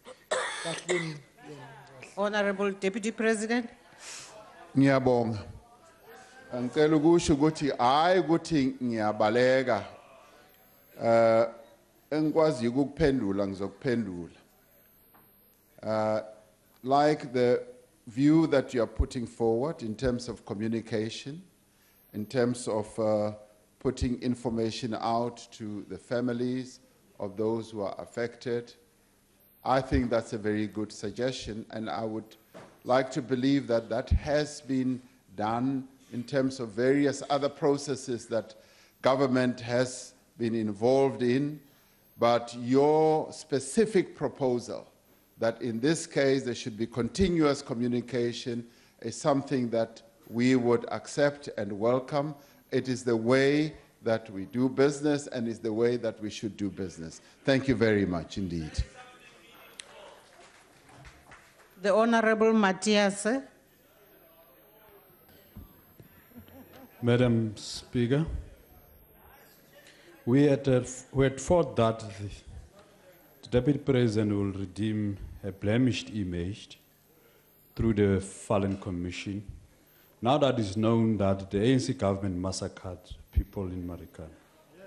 But you did not redeem yourself to show that you are vindictive and you will do everything to absolve yourself from your responsibility of killing people. Now tell us, Deputy President, how would charging the workers and not yourself and the police for calling for the killing of workers not compromise the spirit of the alternative dispute resolution process that Jacob Zuma has initiated? The Honorable Deputy President. The matter that is referred to, Honorable Speaker, of various processes that are underway clearly is in the hands of those authorities that are charged with this responsibility. What I have said and what I'd like to repeat is that this matter is receiving the highest consideration at the office of the President.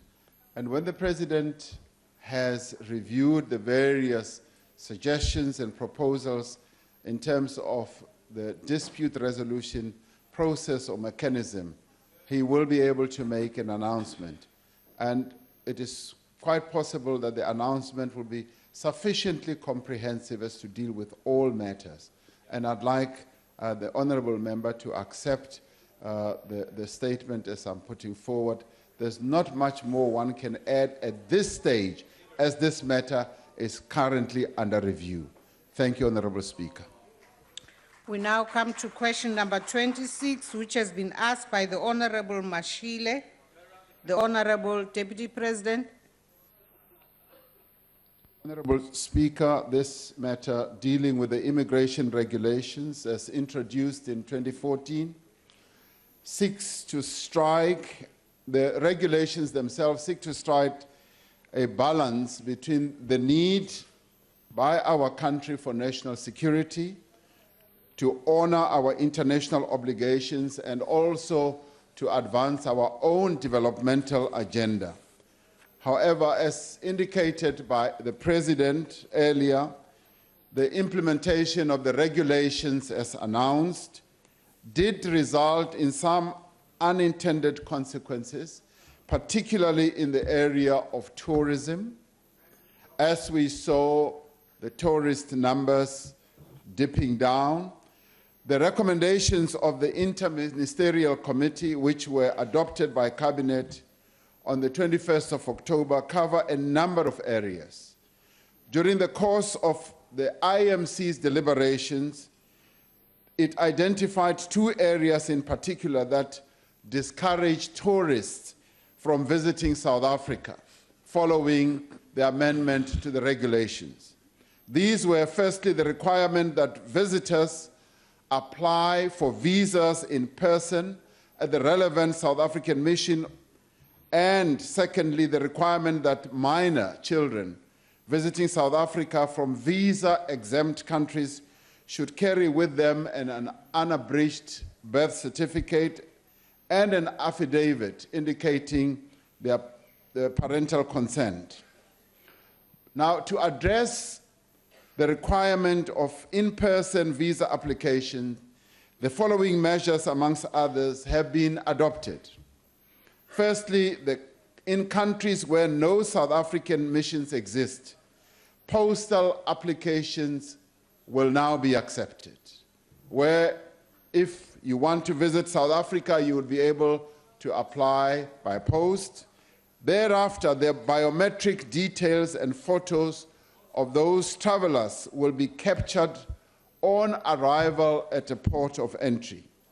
Over the course of the next 3 months, the capturing of biometrics at ports of entry will be implemented, and this will be an ongoing pilot process at OR Tambo International, Cape Town International, and King Shaka International. Secondly, selected companies in certain countries, particularly China, India, and Russia, will be accredited to facilitate visa application processes. The establishment of additional visa application centers in key countries has also been prioritized, and these will be rolled out in quite a number of countries. To address the requirements for children traveling to South Africa, the following measures, amongst others, have been adopted.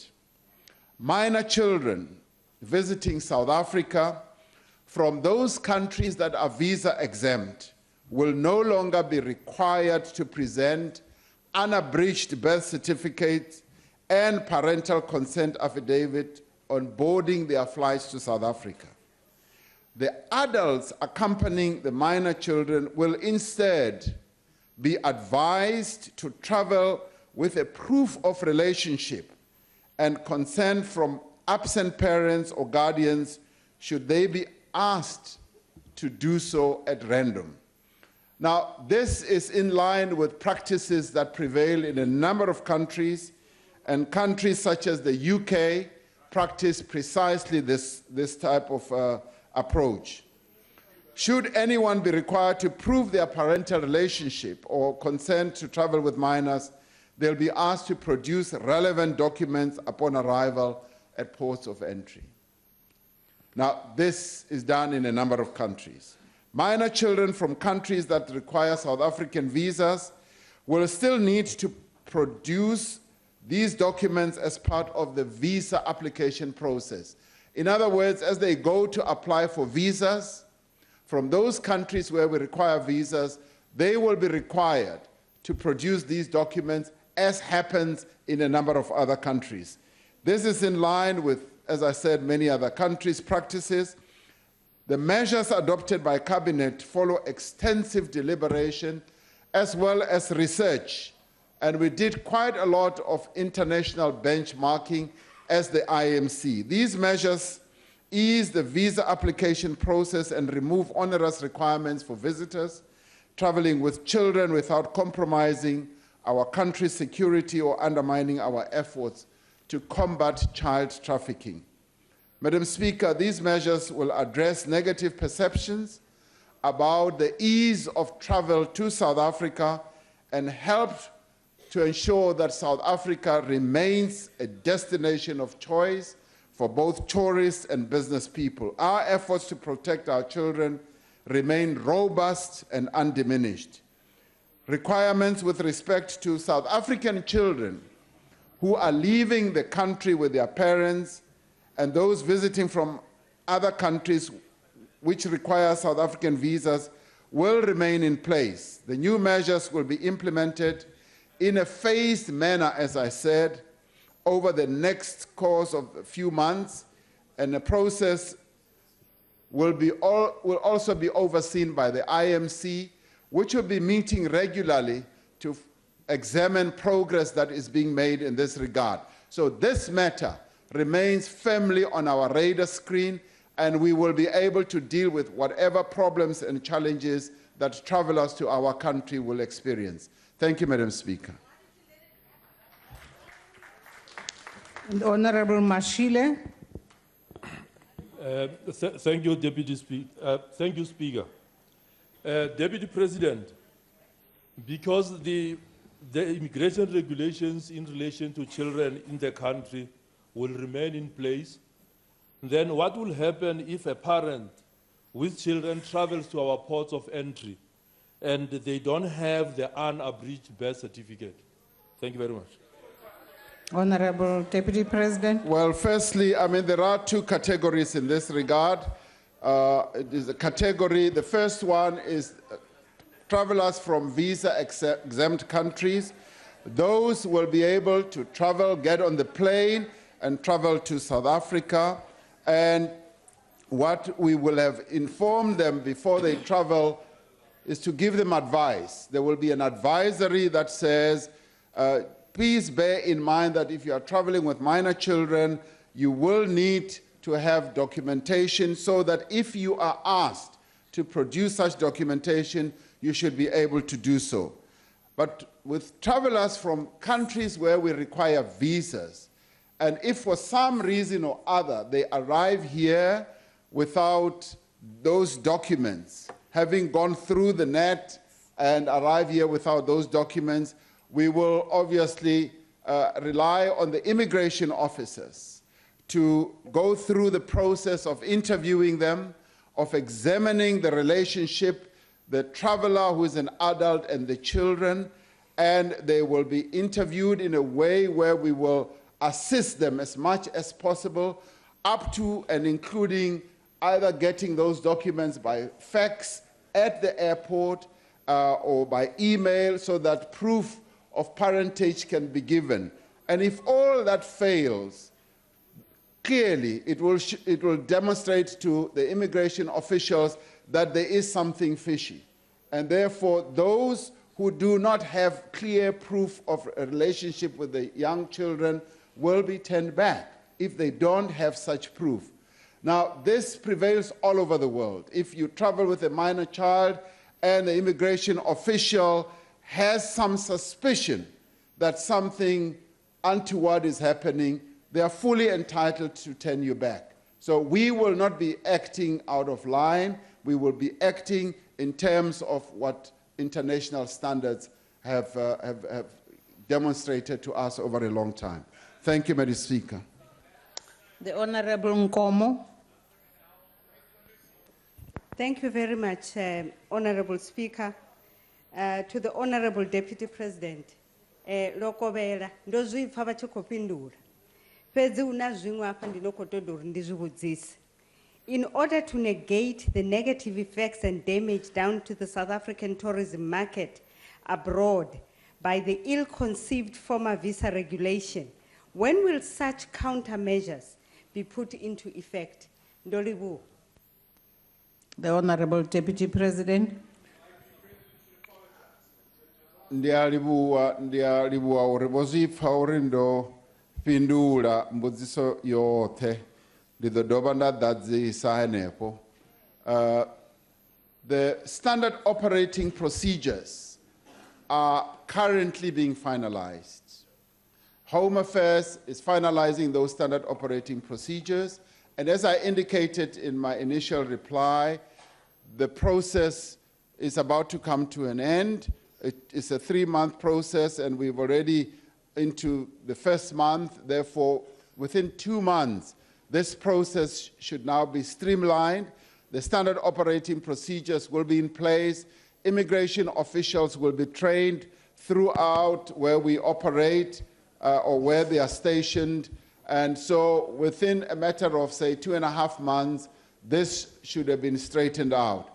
Now, I don't really foresee a major problem because following Cabinet's decision in this matter, the announcement was made and Home Affairs is currently in the process crafting all those procedures, and we should be able to regain the lost ground. And as it is now, the reports that we are getting is that we're seeing more and more of an uptake in our tourism numbers. Tourism, as we all know, is an important industry in our economy, and we will therefore regain the high numbers and, in fact, even exceed them. Thank you very much. The Honorable Dlamini. Thank you, Speaker. Deputy President, ezinye zezinto endume ngazo la kwi-ANC ukuthi niqale nenze izinto before nicabange. Njenganenza naseMarikana nabulala abantu nacabanga later. Manje ngifuna ukuthekela umongameli iBhanoyi anikacabange nalapho. Naleke inkinga injalo ukuthi iSouth Africa icishe yalahlekelwa imali engango-9 billion. Kalama immigration regulations umalusi owaforce ngenkani. Owaforce ekhuziwe ukuthi lento izasikhosta uma ngaba ama-tourist engasezi la eSouth Africa. ISouth Africa ke manje lahlekelwe imali nakhona uvele wenza engazange acabange njengento endume ngayo. Now umbuzo wethu ukuthi awucabanga ukuthi sekuyisikhathi sokuthi umxoshe umalusi lo ngokuthi akhoste iSouth Africa imali engaka. But futhi nalapho Deputy President ungavela umxoshe ugcine ngokucabanga ngoba vele into enenzayo leyo. Honorable Dlamini, I would like you to refer to an honorable member of this House as Honorable Malusi or Honorable Kigaba.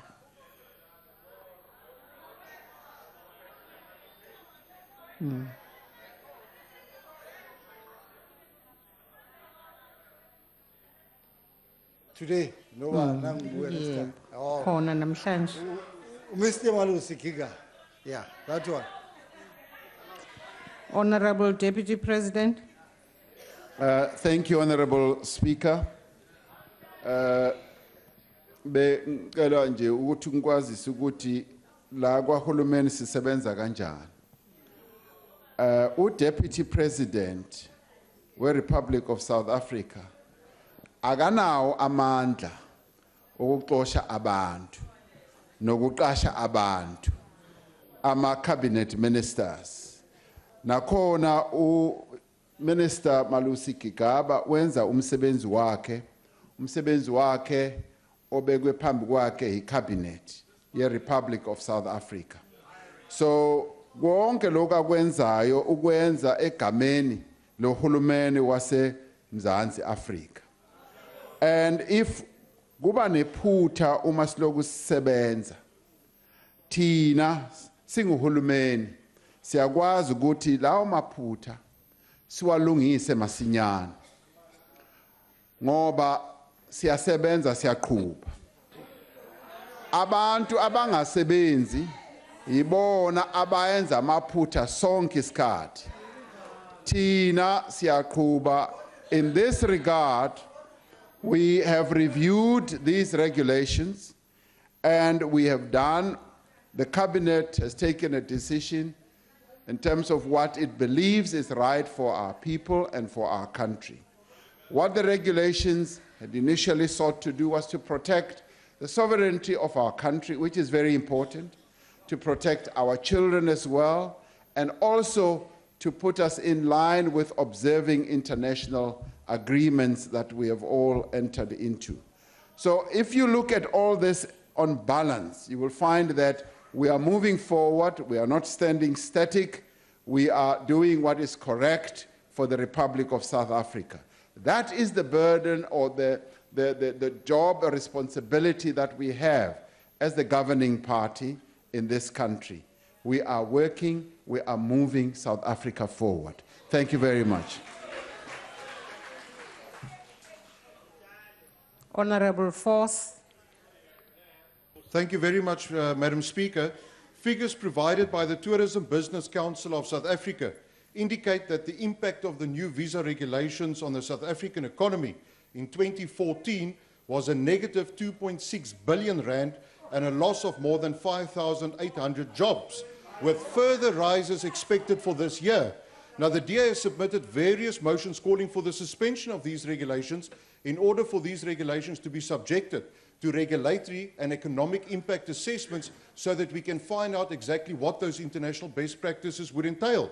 So, Mr. Deputy President, referring to these concessions announced by the IMC that you chair, can you confirm the course of action to amend the Immigration Act to in fact give effect to these concessions that you have so eloquently unpacked here today? And then more importantly, if government will implement electronic visas instead of the snail mail concession that you referred to early on as a means to streamline tourist facilitation to our country. And then, of course, will the President consider firing Minister Malusi Gigaba for putting us in this mess? The Honourable Deputy President. Thank you very much, Honourable Speaker. What we always seek to do in government is to find ways of modernizing the way we do things, the way we work, and clearly announcing that these processes that were put in place are going to be amended is in large measure in keeping with our general approach to make it easier for travelers, our people, to do things. And in this regard, we are making it easier for travelers to come into South Africa. And in doing so, we believe that the Immigration Act itself does not really need to be amended. It is the standard operating procedures that need to be redrafted, and they are in the process of being drafted so that they are in line with what Cabinet has decided. In terms of electronic visas, we are going to be rolling out, as I indicated, the biometric process, and that biometric process is one of the very best that you can get in the world. And in time, the whole process of visa applications will be so simplified and so properly streamlined. Just as we have streamlined ID application, passport application, and all that, it is state of the art. And in fact, if you care to know, we have a number of countries, including, if you like, more developed economy countries, coming to South Africa to see how we run our home affairs.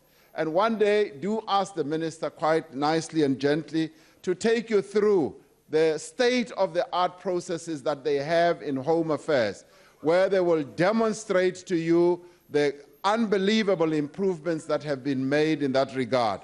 I answered the last question earlier, that it is the President who appoints ministers, but in this regard, as far as I'm concerned, there's really no reason to take any action against Minister Gigaba, because the government of South Africa has demonstrated that the concerns that were being raised by the tourism industry, by a number of other people, were heeded. We listened to them. We are a listening government, and these processes were amended so that we can make ease of travel to South Africa a lot easier. Thank you very much. Honourable members, as I move us to question number 27, which has been asked by the Honourable Tlowama, I wish to remind you of Rule 113 in terms of time limits. And I want to read 1136 and 7 for you. A member who asks a supplementary question may make a statement, which honourable members always do, or express an opinion, but may not speak for more than 1 minute. The second matter is a supplementary question may not consist of more than one question. So stay reminded as we call upon the Deputy President to respond to question number 27, which was asked by Honourable Tlowama. Honourable Speaker, thank you, and honourable members. The Moral Regeneration Movement is a society-wide initiative to build ethical and moral communities in our country. It calls for collective activism and shared responsibility. This means that all of us, as members of the executive, as members of this House, public servants, business people, and indeed all South Africans share a responsibility to combat corruption. The National Development Plan requires us to institutionalize an anti-corruption system in our country that is resilient and that facilitates the coordination of all our anti-corruption capacities and entities. To this end, in 2014, President Zuma established the Anti-Corruption Interministerial Committee that is chaired by Minister Jeff Radebe. This IMC is meant to coordinate and oversee the work of state organs aimed at combating corruption in the public and private sectors. The work of the IMC is geared towards prevention, detection, and investigation, as well as performance monitoring and evaluation, and dealing with the consequences of management activities. These initiatives are implemented through a multi-agency task team, the Anti-Corruption Task Team, consisting of several departments and entities in government. This team, amongst its other priorities, focuses on ensuring that there is prosecution and conviction of government officials found to have been involved in corruption and corruption-related activities. Particular attention is paid to recovering from these officials the losses that are sustained by the state as a consequence of their corrupt activities. Although not the counting officers of their departments, cabinet members are bound by the provisions of the Prevention and Combating of Corruption Activities Act. This act requires that any person who holds a position of authority and who knows or ought reasonably to have known of corrupt activities must report such to the police. Anyone who fails to report such corrupt activities is guilty of an offense. Insofar as the moral regeneration movement is concerned, government has included the promotion of and popularization of the MRM's Charter of Positive Values into its medium-term strategic framework. Members would also be aware that government promulgated the Executive Ethics Code, which spells out the ethical standards which cabinet members have to comply by. Among other things, it stipulates that cabinet members may not misuse their positions of authority to benefit themselves. The code also contains guidelines for handling conflicts of interest, disclosure of financial interests, and the receipt of gifts. A minister is required to declare any personal or private financial or business interests that the member may have in a matter before cabinet or in relation to which the minister is required to take a decision in their capacity as minister. Where such business interests exist, the minister is required to dispose of that interest or place the administration of the interest under the control of an independent or professional agency. A cabinet member may not accept a benefit which amounts to improper influence or which seeks to influence the member in the performance of their duties. Lastly, the code also places an obligation on members of cabinet to disclose their financial interests and the particulars thereof to the cabinet secretary. And may all our members of cabinet do so. The financial interest includes shares, sponsorships, benefits, travel, foreign travel, as well as immovable property and so forth. These measures, Madam Speaker, which are meant to ensure the highest standards of ethical conduct by members of the executive, support a range of legal measures institutional mechanisms, moral obligations that guide the actions and responsibilities of the members of the cabinet. I thank you. The Honorable Tlawama. Thank you, Honorable Speaker.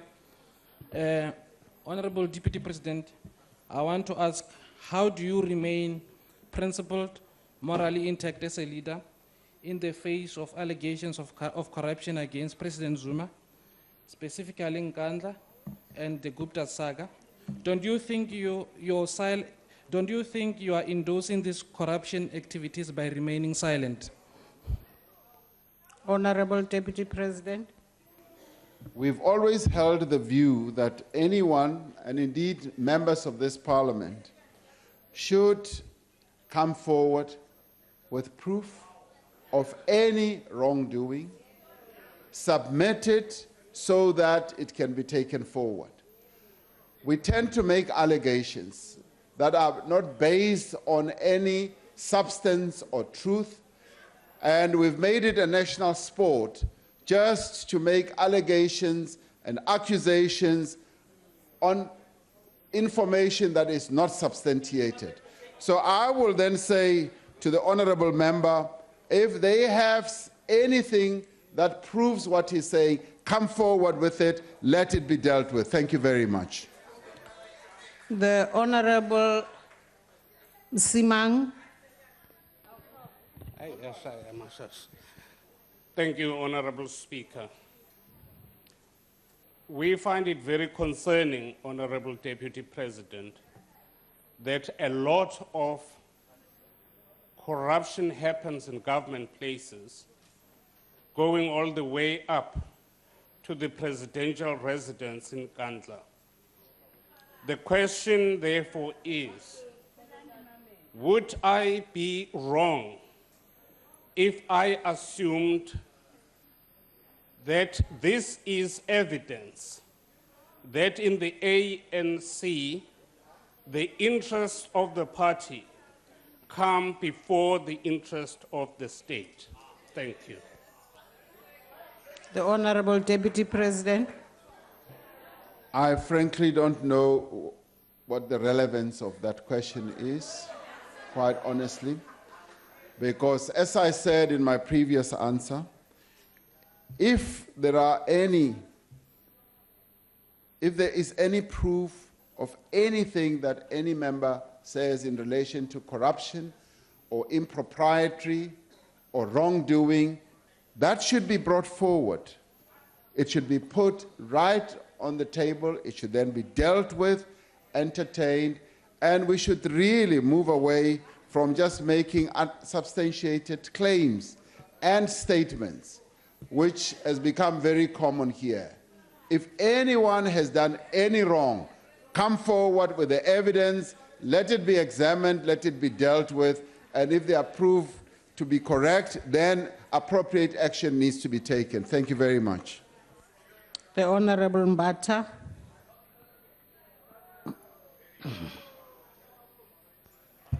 I will give it to Honorable Shope. Thank you, Speaker. Deputy President, what more proof do you need for Nkandla? Or do you have to take a bus to go and see for yourself? Izimbuzi zilala ezindlini zika 6 million in Nkandla. It's empty. 6 million. Only goats who are using those houses there. Okwesibili ke Deputy President, elukwazi umongameli wakho uthe lapha ku KZN ANC conference wathi iANC comes first then the count. Kanti ngaphambi kweNGC uye kosomabhizinisi wafika wathi uma befuna ukuthi amabhizinisi abo akhule abakafaka imali lapha kuANC icorruption leyo. Ngifuna ukwazi ke ukuthi kuwena what comes first is ANC or the country? Thank you. Honorable Deputy President. Ngiyathemba ukuthi ukhuluma ngomongameli wethu sonke. Njengoba usho honorable member uthi umongameli wami, lo mongameli umongameli wakho nawe. Uyathanda noma uthandi umongameli wakho. Manje umongameli okhethwe ukuthi abe umongameli we-South Africa. Ngiyukushiya lapho ke lokho. Umongameli i-ANC iye yasho ukuthi le nkulumo yakhe wayeyibeka e-KZN kunokwenzeka ukuthi kunabantu abaye bayidistorta bangayizwisisi kahle. So mina ke ngihamba phesheya ngise-Iran ngaleso sikhathi.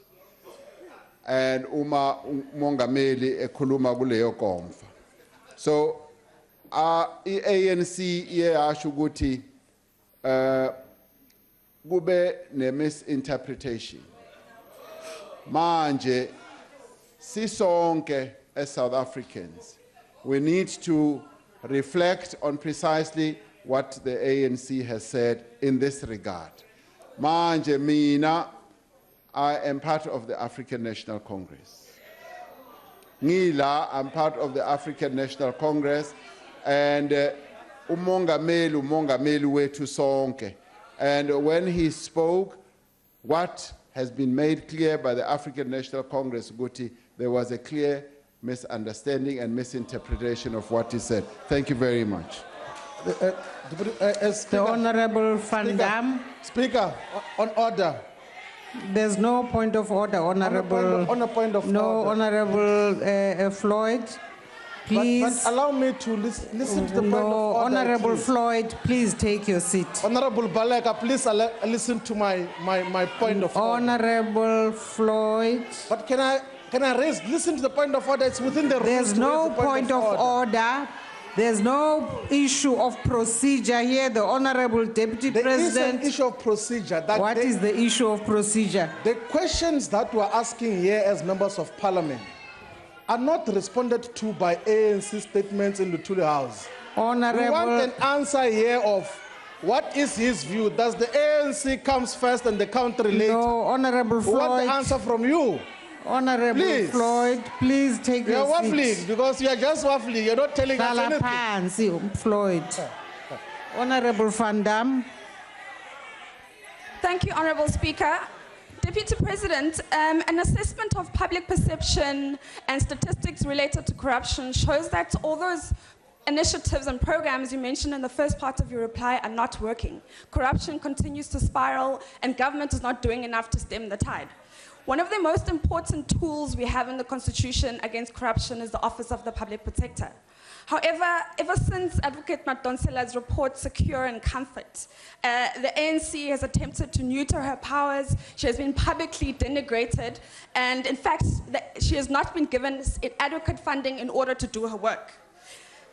What are you doing, Deputy President, in your capacity as the leader of government business to support the Public Protector in her work? Why has she not been given enough funding? Is it because she dared go after number one? Honorable Deputy President.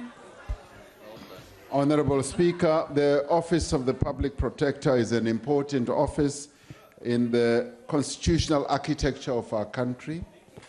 And the office is well respected, not only formal in terms of our constitution, but within the country at a political level as well.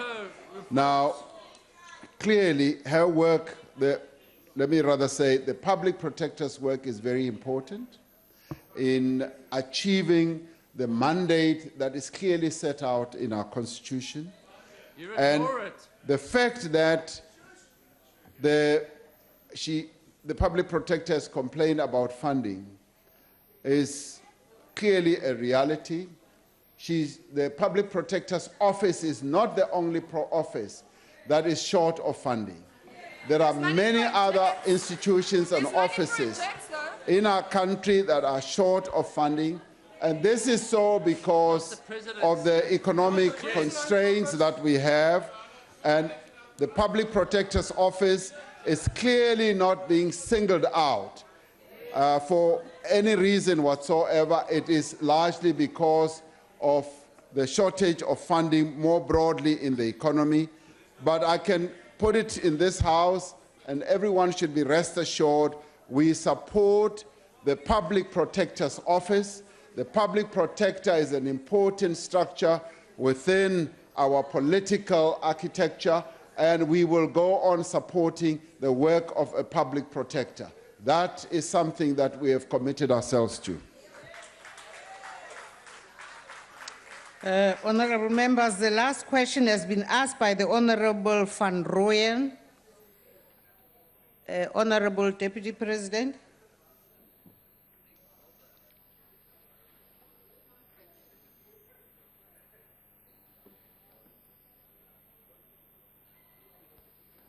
Honourable Speaker, honourable members, my visits to Sweden, to Cuba and Mexico between the 19th and 28th October aimed to strengthen political relations as well as economic partnerships between South Africa and each of these countries that I visited together with a high-powered delegation of ministers and deputy ministers. Sweden regards South Africa as a partner of strategic importance. Through the binational commission that we held in Stockholm, we agreed to expand economic relations, especially in areas like energy, ICT, mining and transport infrastructure, as well as water and sanitation. In promoting skills development and training, Sweden agreed to extend the existing scholarship program, which was due to end in 2016. They agreed to extend it to 2021. To date, 23 South African students have obtained master's degrees from the World Maritime University in Sweden. A business forum of South African and Swedish business leaders met and discussed various opportunities for partnership, for trade and investment. South Africa has strong relations with Sweden, and we were able to strengthen those relations and to extend them. One of the things that we obviously also had to deal with was the trade imbalance between South Africa and Sweden. We immediately decided that we will put various measures in place to improve that trade imbalance in our favor. South Africa has strong relations with Cuba. These are relations that are rooted in Cuba's contribution to the struggle against apartheid colonialism. However, bilateral trade and investment has been constrained by the unilateral US blockade on Cuba that has lasted for over 50 years. The visit helped to renew and revitalize the strategic relationship that we have with Cuba. Bilateral meetings were held with President Raul Castro, First Vice President Canel, and Second Vice President Mesa. South Africa congratulated Cuba on the resumption of diplomatic relations with the United States and expressed support for Cuba as it now embarks on a new phase of its relationship with its neighbor. Cuba pledged to continue its support for human development in South Africa. Over 300 Cuban doctors, engineers, and maths and science teachers are currently working in South Africa and in areas of great need. And we applaud the Cuban government for having made these doctors, engineers, and maths teachers available to help us develop. Close to 3,000 students are currently studying medicine in Cuba right now, and 460 young people from South Africa have already qualified as medical doctors and have gone through learning Spanish, a rigorous medical training process, both in Cuba and South Africa. And in the business forum that we held, which was hosted by Cuba, Numerous opportunities were identified in mining, telecommunications, services and supply of manufactured goods. Opportunities in Cuba's biotechnology industry, as well as the mining industry, also offer significant opportunities for South African businesses. In 2014, Mexico and South Africa signed an agreement that described our relationship as a priority relationship. The visit to Mexico was primarily to accept the lead chairpersonship of the Open Government Partnership, a grouping of some 66 countries committed to transparent governance and democracy and human rights. The visit was also an opportunity to learn more about the successes of the Mexican economy and to unlock opportunities in trade and investment. All said, these visits have been visits where we were able to advance the interests of our country in as far as trade and investment is concerned, but also more importantly in as far as the human capital development. We were able to strengthen those relations, and we can say without any doubt that our relations with Cuba, with Sweden, and with Mexico have been immensely strengthened through the various agreements that we signed, strengthened in relation to the various business people that we met and sought to attract to South Africa. And we believe that at a political level, as well as at a social level, our relationships with those countries have never been stronger.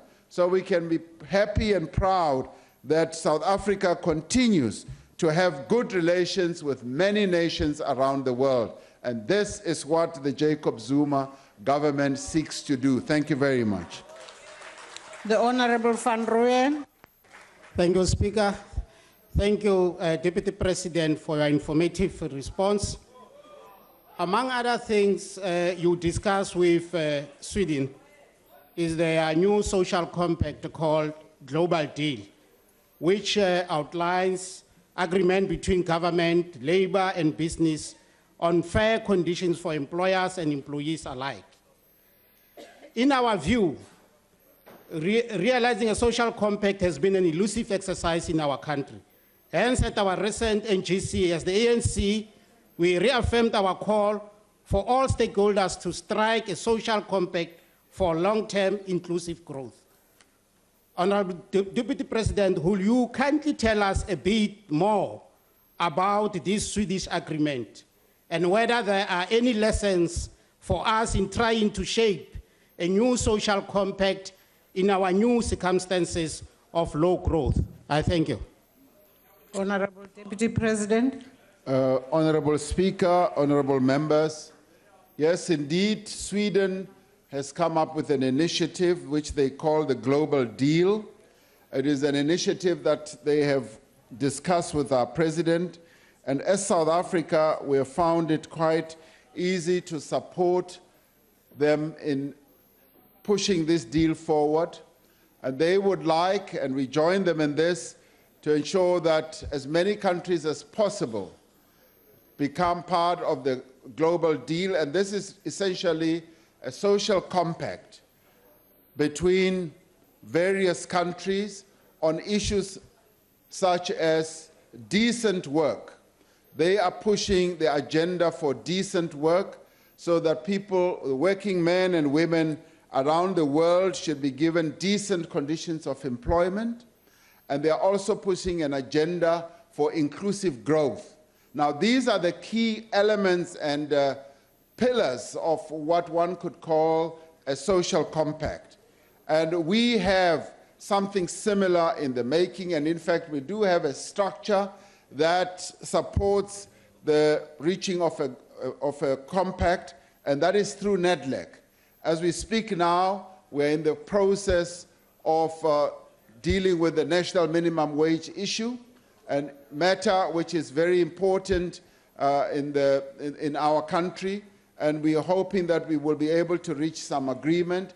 And similarly, at the NEDLEC level, we are able to reach a variety of agreements and compacts, And all that is aimed at ensuring that growth in our country is inclusive.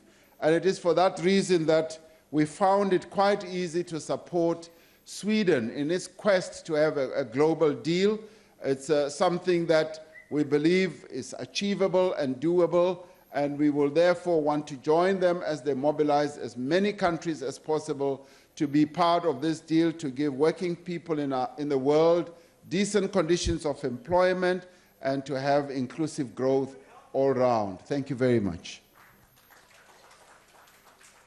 The Honorable Mokhalapa. Thank you, Speaker. Mr. Deputy President, last year the government made an agreement with the government of Cuba, which saw South Africa giving Cuba a 350 million assistance package for the purpose of stimulating trade and business with Cuba. Bearing in mind that the total trade between our two nations is worth a mere fraction of the value of the assistance package that we advanced at 63 million, as well as the penalizing effect of the U.S. Helms-Burton Act on business dealing with Cuba. What returns can we expect from this investment, and what will you do to mitigate the effects of Helms-Burton Act on South African business doing business in Cuba? I thank you. The Deputy President.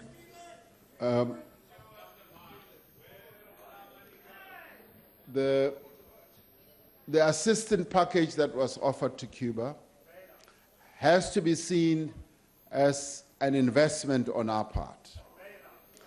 You may be interested to know that on this trip that we made to Cuba, we were accompanied by a number of South African businesses that are looking out for investments, as I said, in mining, manufactured products, as well as telecommunications. Now, the people who accompanied us are serious business people who went out there to look out for opportunities, and they are taking their cue from their government. As their government improves and forges relationships with various countries, business people or businesses follow in tow. They follow in tow because the government is showing the way forward. And in this regard, we can expect that those companies will be able to invest in Cuba, and similarly, Cuba is going to be buying a number of products. I can tell you that one of the businesses is going to be investing in Cuba in the mining sector, and a number of the manufactured goods that are going to support that investment will be coming from South Africa. And the investment they are looking forward to is well above R1 billion and more. And a company that is also looking for various other opportunities is looking at Cuba as a market that is opening. And if you care to know, we saw ourselves as being in pole position because a number of companies around the world are now flocking to Cuba. If you wanted to visit Cuba today, you'll find that you don't even get hotel space any longer because the world is flocking to Cuba. And in terms of the Helms Act, it is one of those acts that a number of countries in the world have been able to work around and find better ways without contravening that act to have investments in Cuba. So we think that Cuba is an opening market. It's an opening market which South Africa should be wise to take up. We are becoming wise, and we are wise indeed, and we are forward-looking. And we've got friendly relations with Cuba, and we want to be in pole position. As the Americans begin to invest in Cuba and the Europeans, we want them to find us there, having set our foot there and having invested first. That's what we are doing. The Honorable Khaula.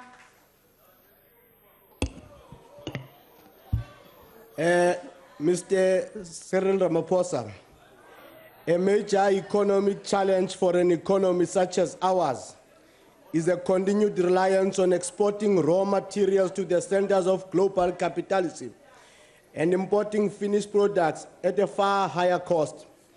This benefits a high minority such as yourself, Mr. Ramaphosa, because you have also made your wealth by mining and exporting our raw materials.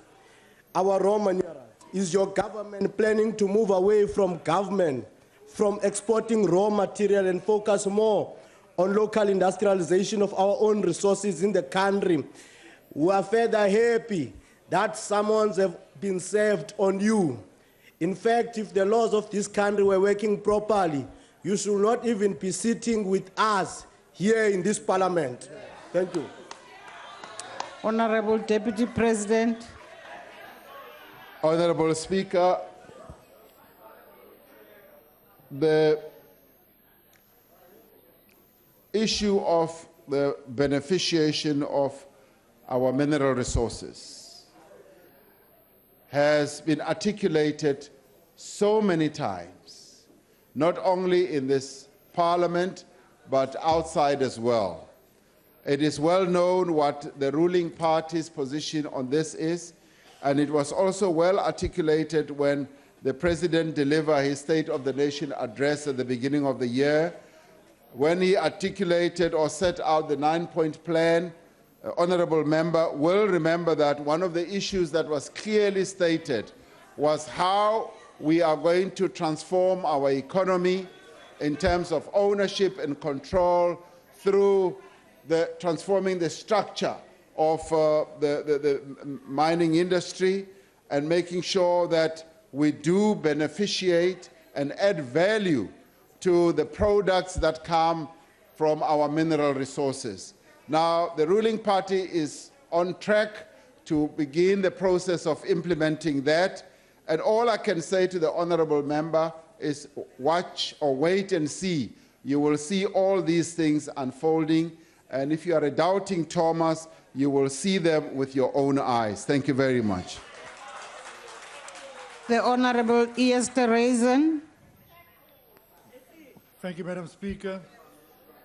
The Honorable Deputy President, with all your work in creating economic relations in the countries mentioned, my question is, do we have legislation in place that will ensure that South Africa remains the first choice for continuing foreign direct investment that is synchronized with international best practice?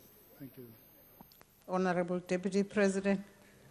Honorable Speaker, we do have legislation and we continue to improve legislation, and this Parliament will be dealing with the legislation in relation to investments. And our general approach clearly is to advance our own interests, to put our interests as a country ahead of many other interests, to make sure that South Africans do benefit from investment processes that we get involved in.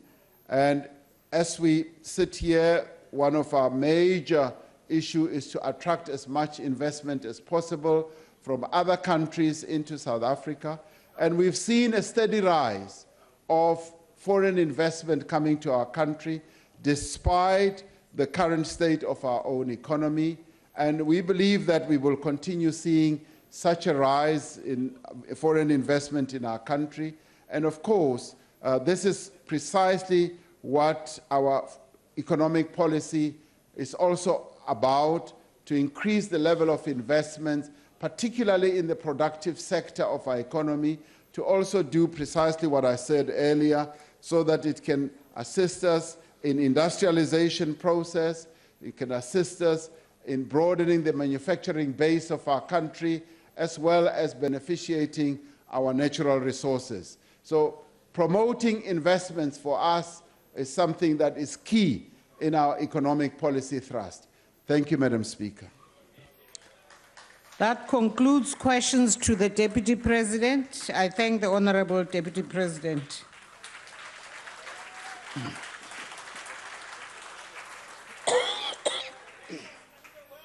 The second item on the order paper is a motion in the name of the Chief Whip of the Majority Party. The Honorable the Chief Whip. Honorable Speaker, I move that the House suspends Rule 253, subsection 1, which provides inter alia that the debate on the second reading of the bill may not commence before the at least three working days have elapsed since the committee's report was tabled, for the purposes of conducting a second reading debate today on Division of Revenue Amendment Bill. I so move. I now put the motion. Are there any objections? No objections. Agreed to. The first order of the day, the Secretary will read the first order. Consideration of report of Standing Committee on Appropriations on Division of Revenue Amendment Bill. I now recognize the Honorable, the Chief Whip of the Majority Party. I move that the report be adopted. Are there any objections? Speaker. Honorable Waters. Speaker, the DA would like to make a declaration, please. Thank you. The DA would like to make a declaration.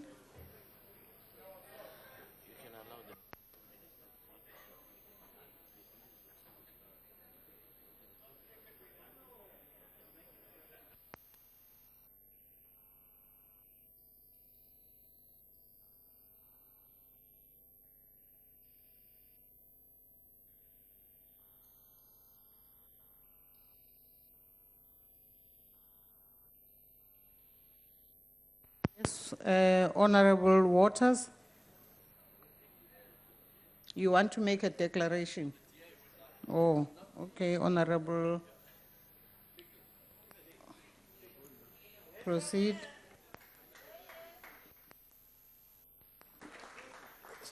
Speaker.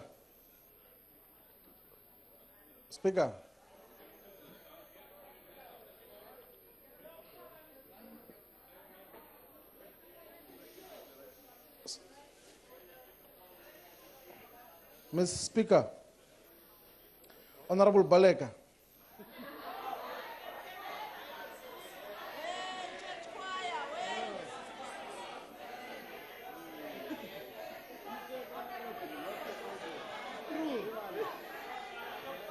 She said Honorable Floyd earlier.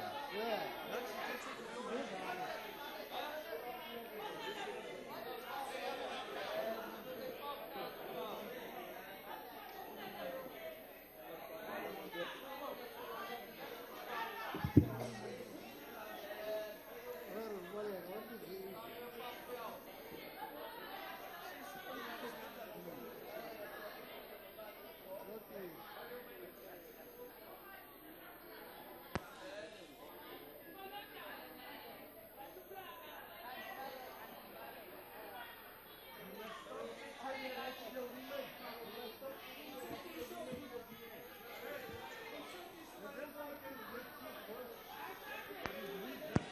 I am allowing the DA to make the 2-minute declaration. Speaker. What's your point, Honorable Floyd? On order, like when we dealt with the Division of Revenue process last year, what happened was that the chairperson of the Appropriations Committee is the one who presents the report first. And then we come as political parties to make declarations later. So now it looks like we're taking it upside down, that we make declarations first, and then he presents the report. I think the procedure from the table staff there is not helping me. Let us listen to the report, and then we come to make declarations afterwards. That is what happens. He starts, and then he makes a presentation, and then we come later to make declarations as parties. And then the ruling party as well can still come to make a declaration on the same report.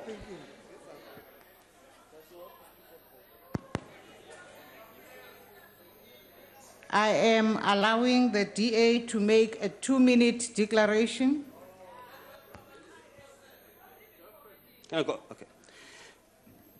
Section 214 of the Constitution requires that the annual Division of Revenue Act be enacted only after taking into account national interest, provision for debt, the needs of national government and emergencies.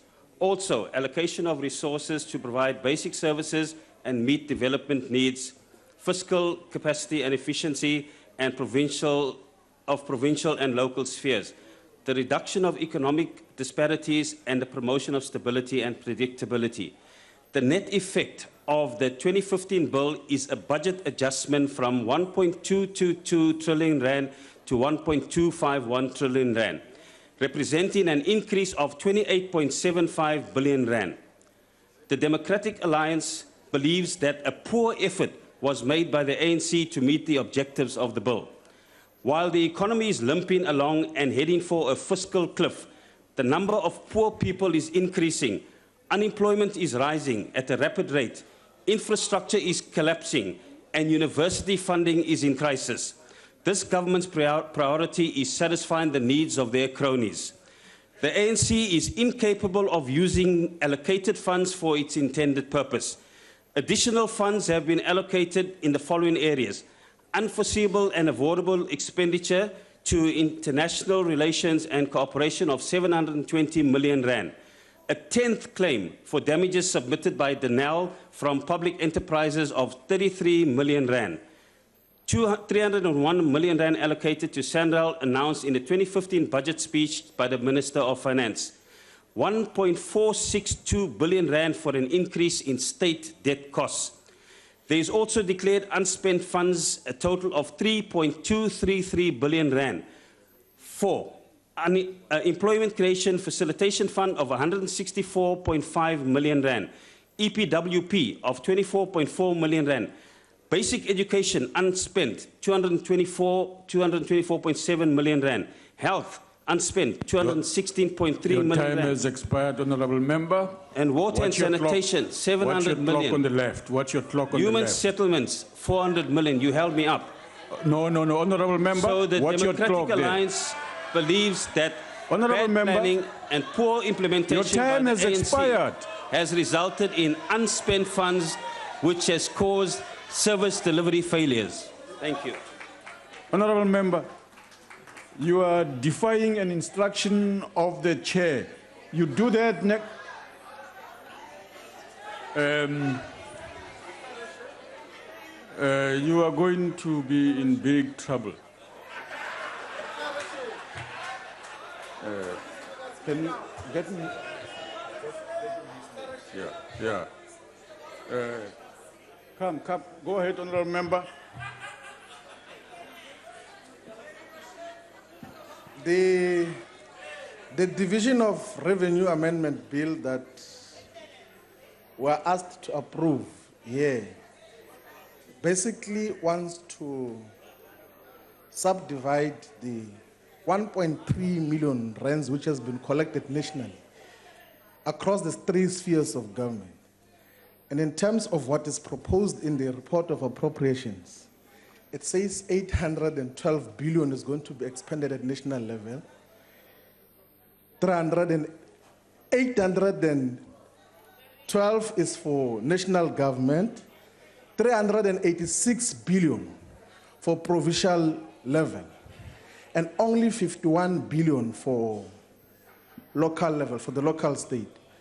Now, our concern is that the local state is mandated by the Constitution to deal with critical services. That includes bulk water supply, bulk electricity, local economic development, wastage collection and disposal, cleaning services, municipality planning, provision and regulation of transport and passenger transport services, abattoirs, local economic development.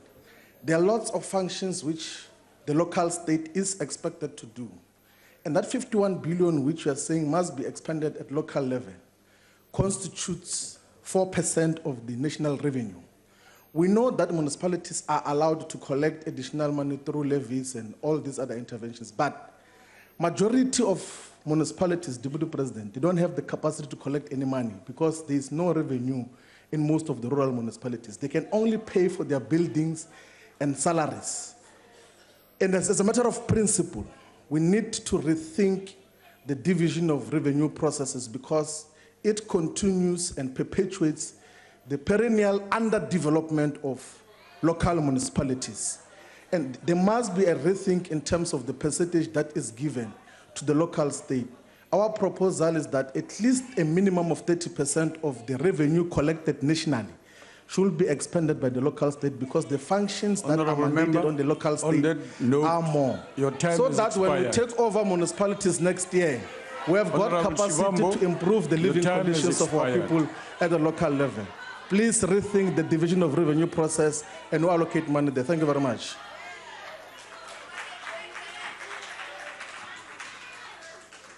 Honorable Ngoma.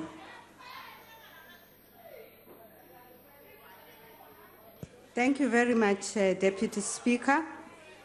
Whilst the IFP does support both the bill and the report of the Standing Committee on Appropriations, we do so with the following reservations and concerns. The first one, this upward revision of budget allocations in all three of the spheres of government are indicative of a budget focus that excludes factors of unforeseen and unavoidable expenditure.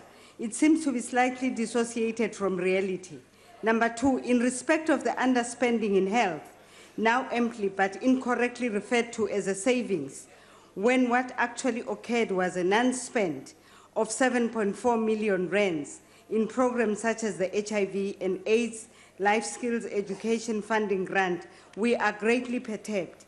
Number three, a 62.5 million underspent on the healthcare facility revitalization, when many of these facilities are substandard with faulty and defective equipment, and when our communities are being ravaged by the likes of the scourge of HIV, TB, and TB, is totally unacceptable.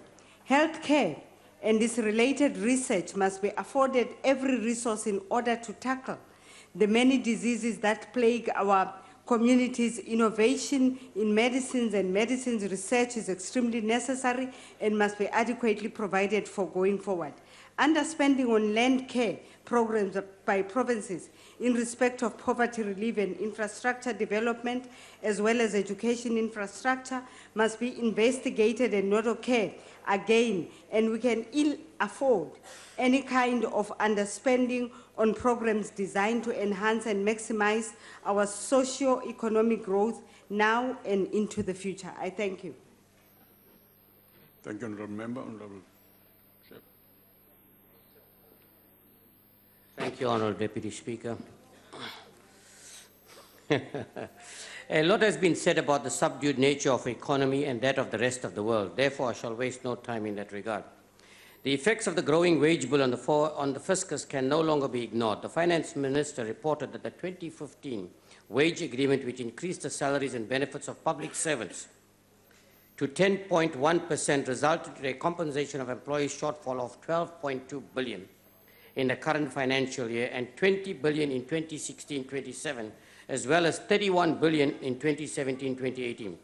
The Minister is correct when saying increasing public wages without corresponding improvements in public sector productivity is not sustainable.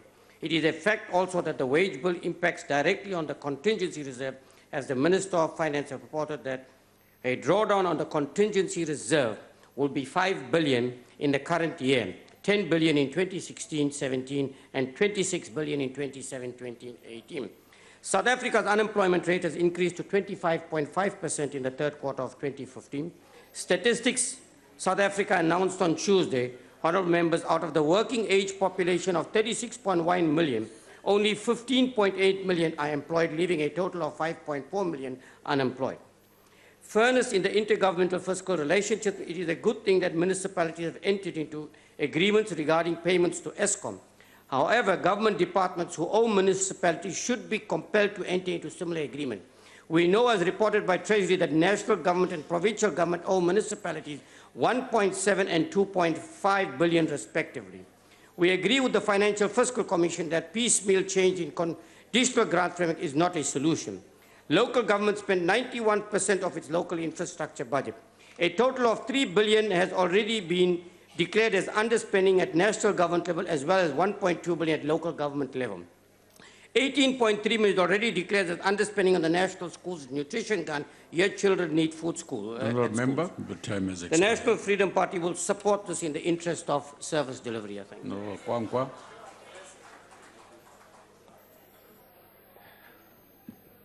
Honorable Deputy Speaker and honorable members of Parliament, the United Democratic Movement supports the Division of Revenue Amendment Bill and the report and the committee's report.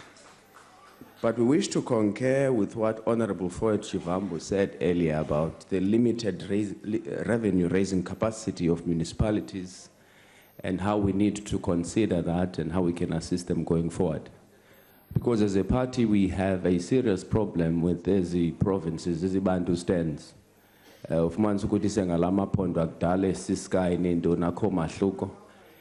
if you go into the provinces, for an example, let's make an example about the Northwest Province. The Northwest Province, Lebisandobane ghost workers recently. Of Mansukuti, about 19 billion rands of the 26 billion rands will be allocated.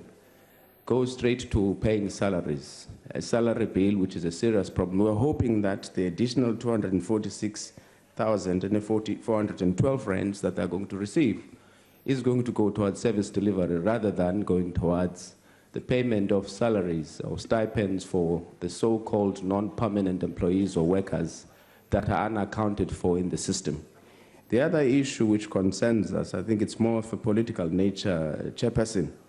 It was very interesting to note that 100 million move from the Social Housing Regulatory Agency to human settlements to speed up or accelerate housing delivery in Nelson Mandela Metro Municipality. Ni yeke lawa 30. Ni otata lawa 30 wetu. Niza uncamiti niphungisonka. Amasobekelangi nasoze nimfumane ndiyanibona. Abantu kaloku you see around elections. Anizu end up anibanika nje service delivery nabaphathela nebhedi nemiqamelo yonke lonto nibacengela baba nivotele after the elections nibalibala. Siyabulela. Honourable Swart. Thank you, Deputy Speaker, Deputy President. As previous speakers have indicated, a significant portion of this budget adjustment is to pay for the public sector wage agreement, which resulted in a far higher cost of employment than had been budgeted for in February. And this has resulted in a compensation budget shortfall of 12.2 billion in the current fiscal year. Now, whilst the ACDP is not opposed to cost of living increases for public servants, last month's medium-term budget policy statement explained the conundrum that Treasury faces with, because the increase, as we know, is 10.1%. And the Minister indicated that without corresponding improvements in the quality of public services, increases of this kind are not sustainable over the long term, and we in the ACDP support this view. Now, the problem, as we know, is that we've got weak economic growth, and this has impacted on our revenue collection, and this has resulted in the contingency reserve having to be used. And this is obviously regrettable because we have a number of other priorities, but unavoidable in the fiscal circumstances.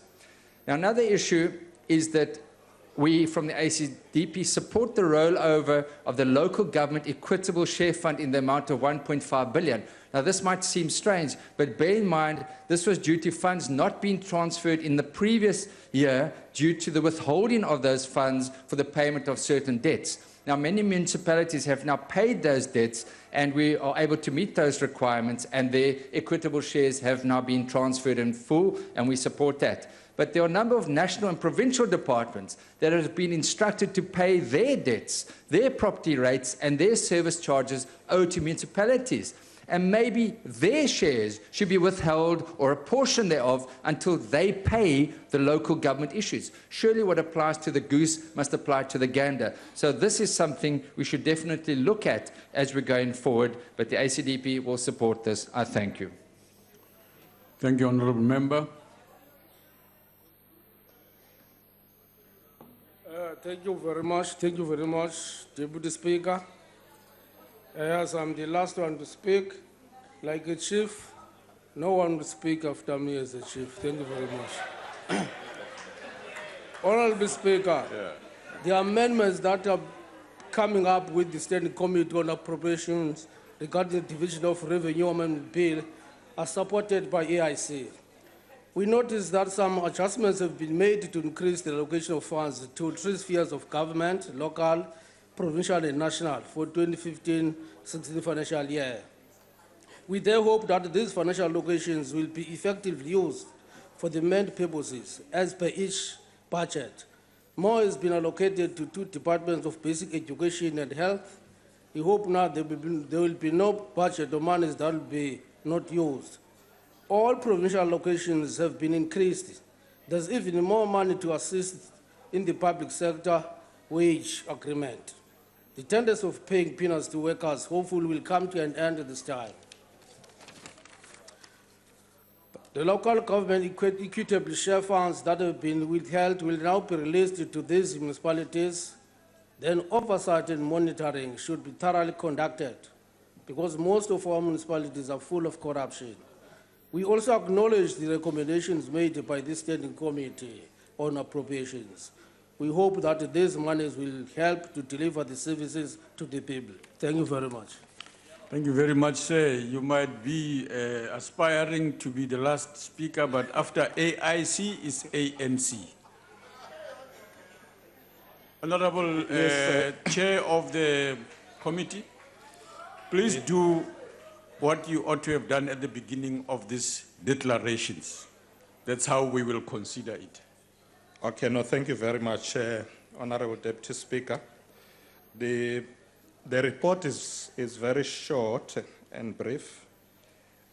Firstly, let me indicate that the Standing Committee on Appropriations deliberated on the Division of Revenue Amendment Bill and recommended that it be adopted by the House without amendments.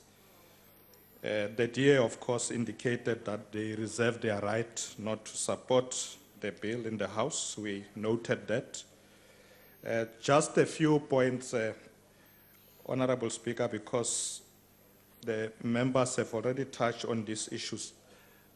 Of importance in this bill is that the net effect of the 2015 adjustment is a budget adjustment on the 2015-16 main allocation of 1.222 trillion rands to 1.251 trillion rands. So there is an adjustment upwards. The national allocation has been adjusted by 23.5 billion rands from 789.463 billion rands to 812.923 billion rands. The provincial equitable share has also been adjusted upwards by 3.827 billion rand, which was from 802.673 billion rands to now 386.5 billion rands. Local government, on the other hand, has also been adjusted upwards from 1.49 by 1.49 billion rands from 50.208 to 51.07 billion rands. So the issue that local government does not get enough is something that has been raised in different fora, but we acknowledge, Honorable Shibambu, that there is a movement upwards. You'll recall also that most municipalities, the big metros, also collect a big of their own revenue. So there may be smaller municipalities going into the future that we need to take care of, but we are happy that the amount owed to municipalities have been brought back on the budget, the 1.5 billion rand. So those municipalities that relies on the equitable share will not be disadvantaged in this current financial year. So in conclusion, Honorable Deputy Speaker, is that the House should adopt the Division of Revenue Amendment Bill 205 without amendments, and the ANC support it. Thank you very much.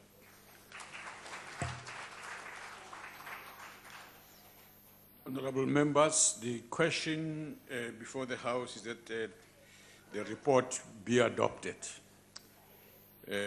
Those in favor say aye. Those against, no. The ayes have it. Deputy Speaker, please note the objection of the DA. Thank you. We will note the objection of the DA. Note the objections of the incoming government of most municipalities, the economic freedom fighters. Note the objection of the EFF. The report is agreed to. The Secretary will read the last order. Second reading debate, Division of Revenue Amendment Bill.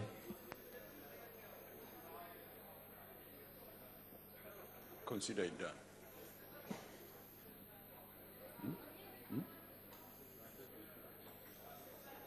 What is he going to do? Oh, yeah. No, it's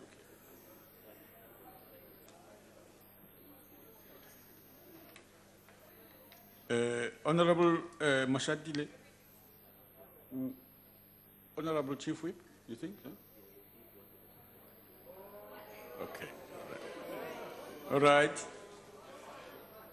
Honorable members, the bill will be sent to the National Council of Provinces. No, not yet. No. Sorry. Honorable member, can you just take me through that? Just take me through that. Okay. Oh, this is the dummy. Okay. I've got the dummy back. Honorable members, are there any objections to the bill being read the second time?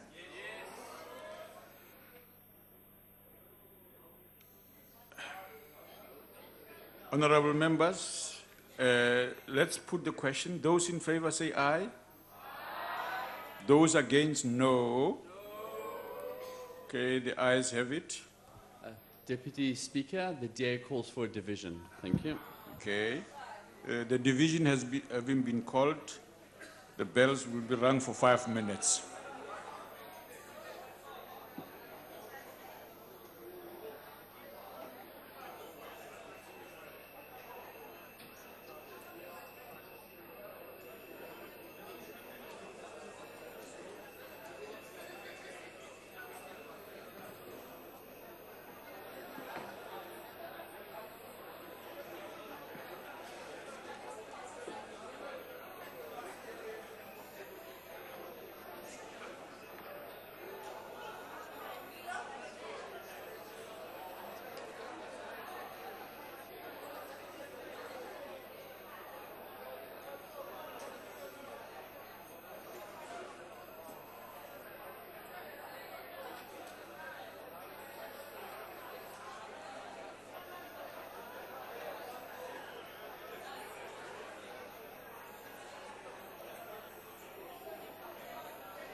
Whether? Honorable Deputy Speaker. Honorable Deputy Speaker. The party that called for division should have 4 members in the House. They are not here.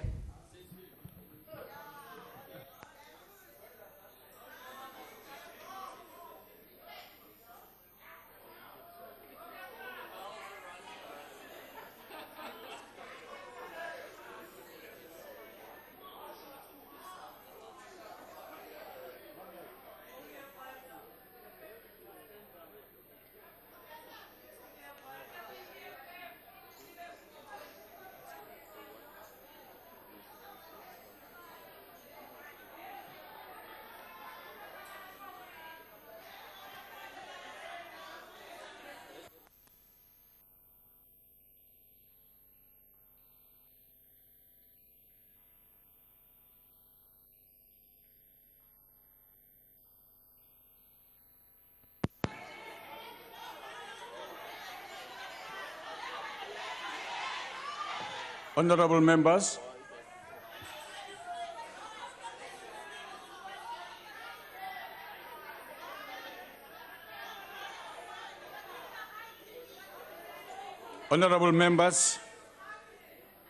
in terms of Rule 26, absence of quorum, if the attention of the presiding officer is called to the absence of prescribed quorum when a question is put for decision, and if after an interval of 5 minutes during which time the bells have been rung, there is still no quorum, the presiding officer may suspend the proceeding or postpone the decision of the question.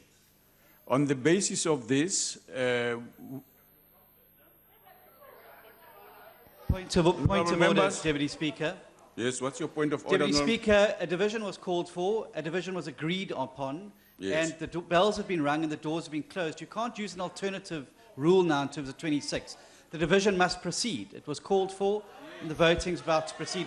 This is happening in terms of Rule 84. Yeah.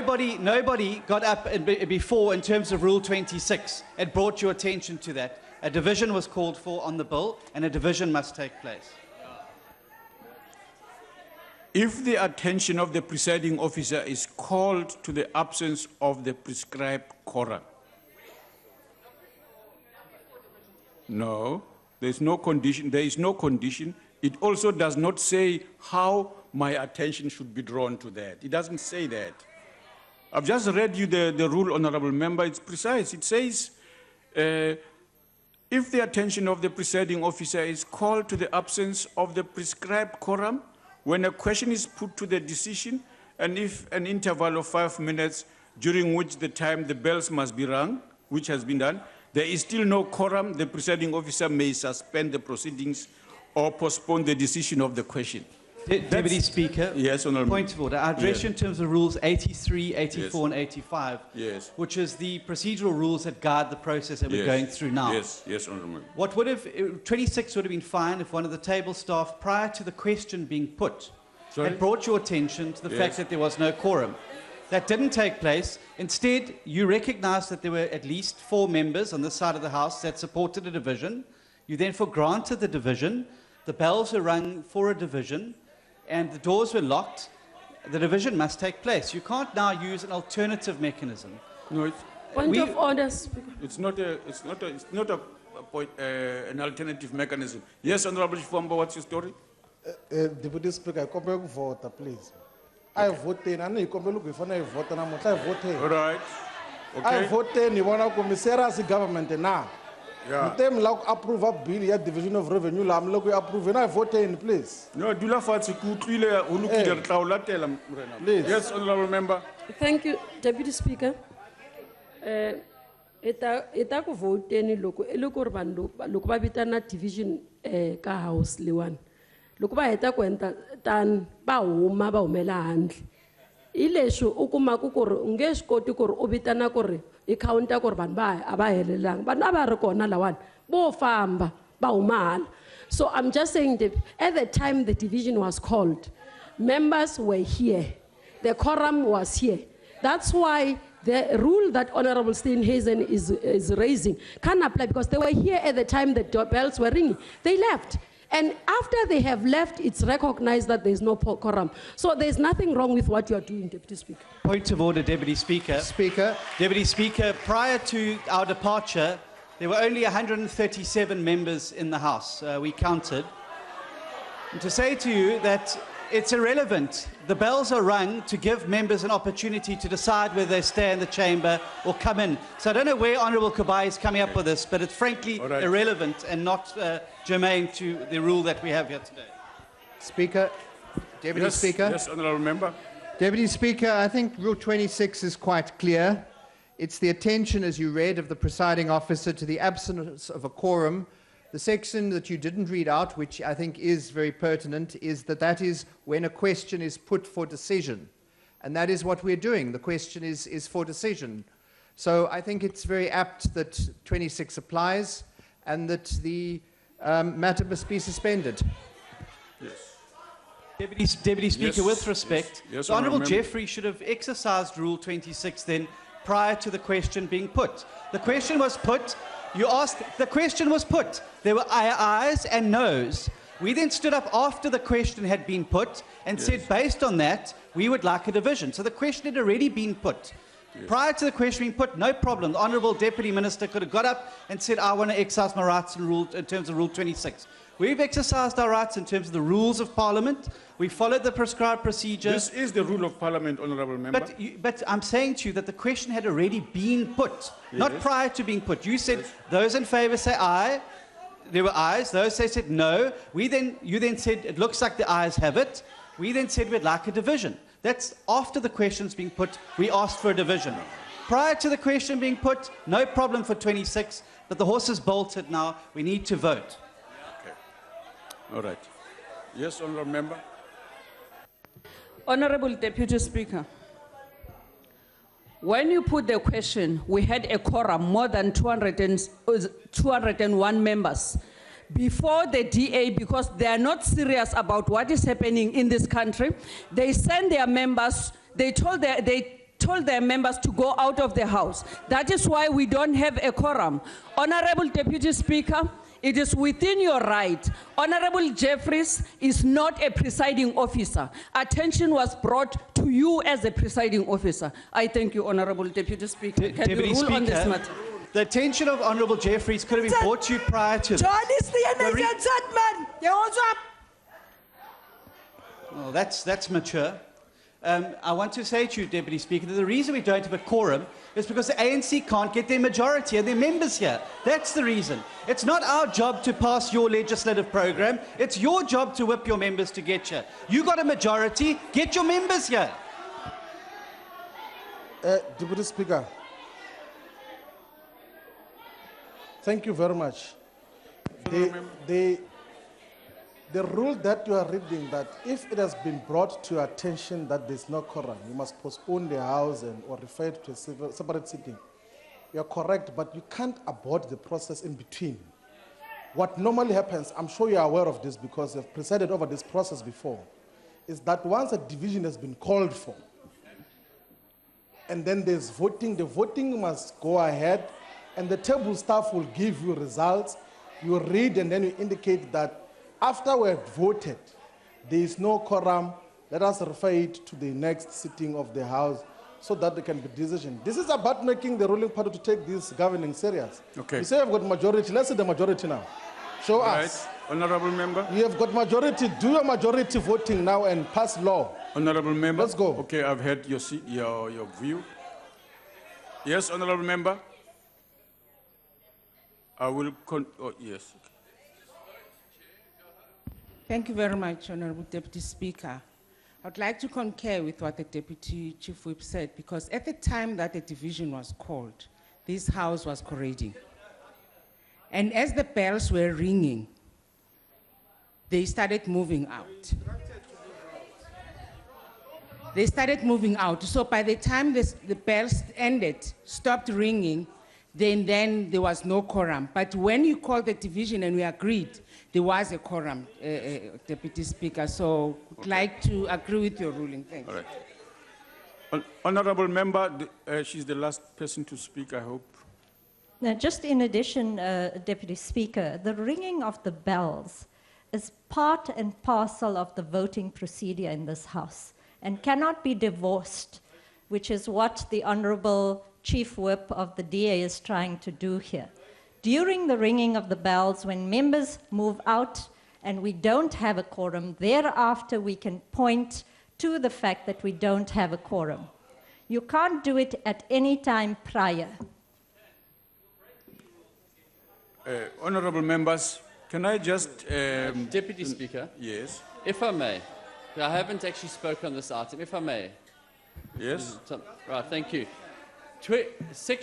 Rule 26 says, if the attention of the presiding officer is called to the absence of a prescribed quorum and when a question is put for decision, and if after an interval of 5 minutes during which time the bells must be rung, there is still no quorum, the presiding officer may suspend the proceedings or postpone the decision of the question.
Got everybody up.